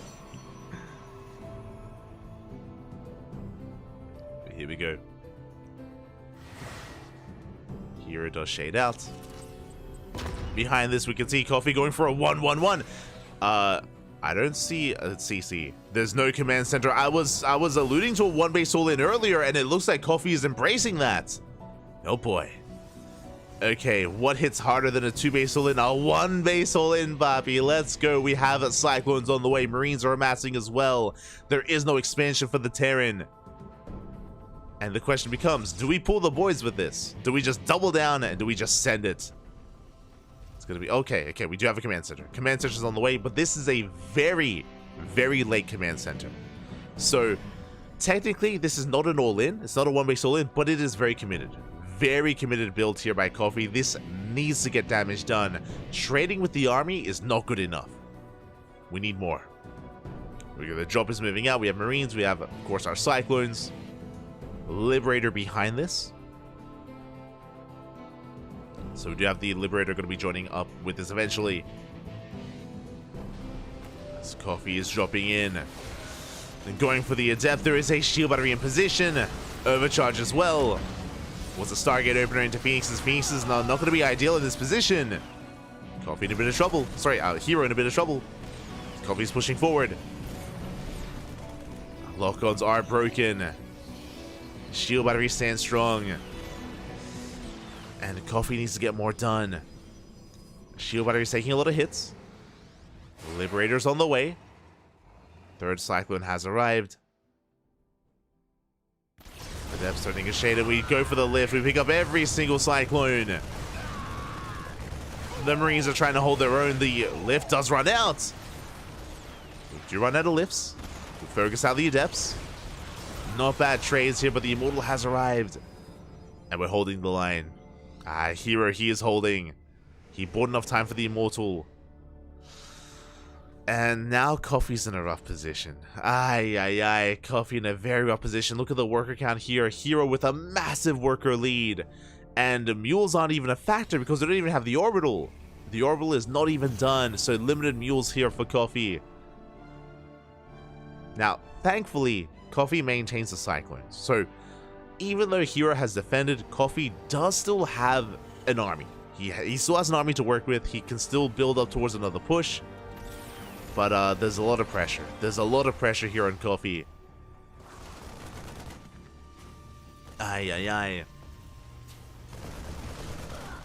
Shuts down the Adept. The Bay is on the way for Colossus. Third base on the way as well for Hero. And this is very reminiscent of Game 1. Very reminiscent of Golden Aura here between Coffee and Hero. And I have to say the same thing that I said on Golden Aura. Like, if the initial aggression didn't work, then it has to be a 2-base all-in. Like, we have to just double down. Going for a longer macro game is going to be so difficult against a player of the caliber of Hero after failed aggression. Stim is on the way. We have the eBay for +1. You can see Coffee mustering up his army. And again, he retained his Liberators. He retained his tanks. Like, he has potential. Like, there's potential with this push. And let's go. This is what we were lacking in Game 1. Do you see what I see? The boys. You can see on the minimap, the boys have been pulled. It's all or nothing. 2-base all in here for Coffee. It is his best chance, his best opportunity to take the game. A long macro game will not work. Not from this position. The Liberators do siege up, zoning away the army. Shield batteries in position. Turrets are on the way. And the boys are here to repair. The boys are here to throw down turrets and to buffer for the army. Buffer for the tanks. As we are slowly encroaching upon the third base, but we might be taking a little bit too long. And here we go. We commit to the dive. Hero takes down one Lib. One Liberator does fall. We're down to one Liberator remaining. Overcharge is running out. Tanks getting within range. The tank sieges are... We're taking our time with our tanks. Now we're finally getting within range. Tank volley's going off. Shield battery goes down. Coffee trying to catch reinforcements. Oh, sorry. Hero trying to catch reinforcements. Coffee's reinforcements pinned back home. Is bleeding out units. And again, have we taken too long? I'm concerned we have. The third base is going to go down. But we have to keep going. Meanwhile, across the map, Hero, he's chasing down the production. Phoenixes came to the production, getting SCV. Not quite SCV kills. There we go. 2 workers go down, just making sure there are no reinforcements. Tanks encroaching upon the army. First tank is going to go down. How about we get the Colossus? The Vikings, they go ham. Overcharge is popped, but the Vikings, they're bullying back the Colossus. Phoenixes race back home. And here we go, we pull the boys. It's all or nothing for Hero, trying to break out. Overcharge doing what they can. Colossus standing strong. The Colossus goes down. But the Immortals on the ground, they do what the Colossus can't. They shut down every single tank. The army crumbles and CranKy has nothing left. The Immortals, they're immortal, Pat. They are immortal. They break out. They break free. Hero, he expands, retaking his third base. And CranKy has very little left here. Lost all of his tanks, lost all of his bio.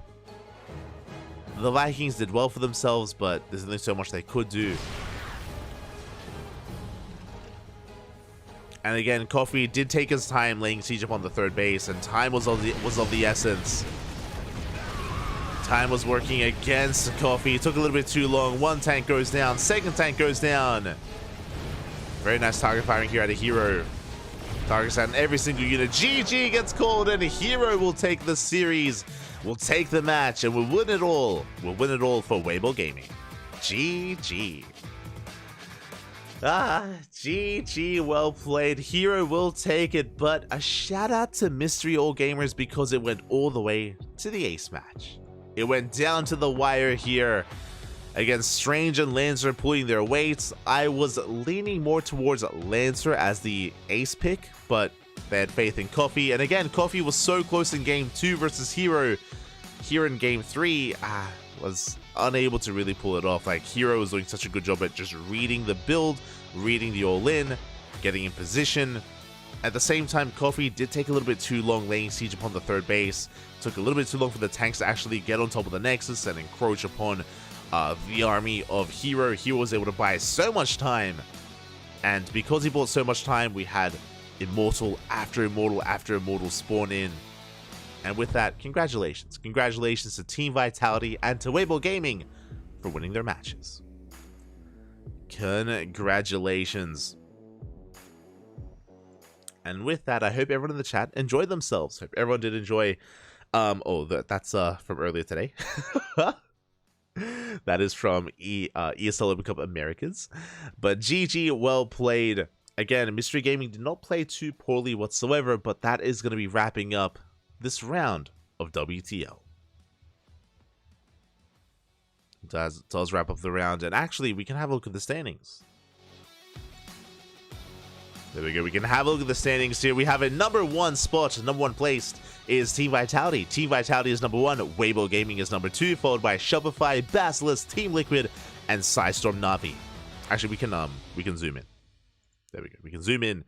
We have our standings. When it comes to the second half, from 7th ranked onwards, it is Platinum R8, Mystery All Gamers, Twisted Fairy, Berserker Esports, Starlight Twinkle, and Offside Esports as well.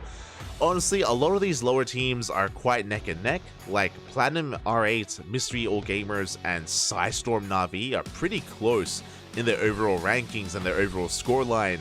Likewise, Twisted Fairy is not too far behind them either. So those teams can still kind of rotate and shuffle between them. Likewise, we can also catch up with Team Liquid as well. Team Vitality, of course, they are the number one team in the league. They are still undefeated. And just underneath them, we have Weibo and Shopify.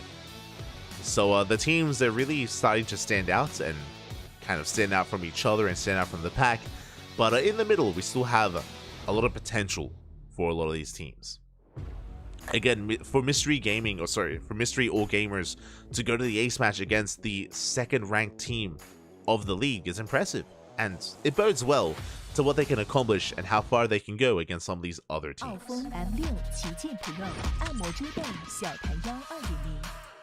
So I do want to believe here, I wish them the best of luck.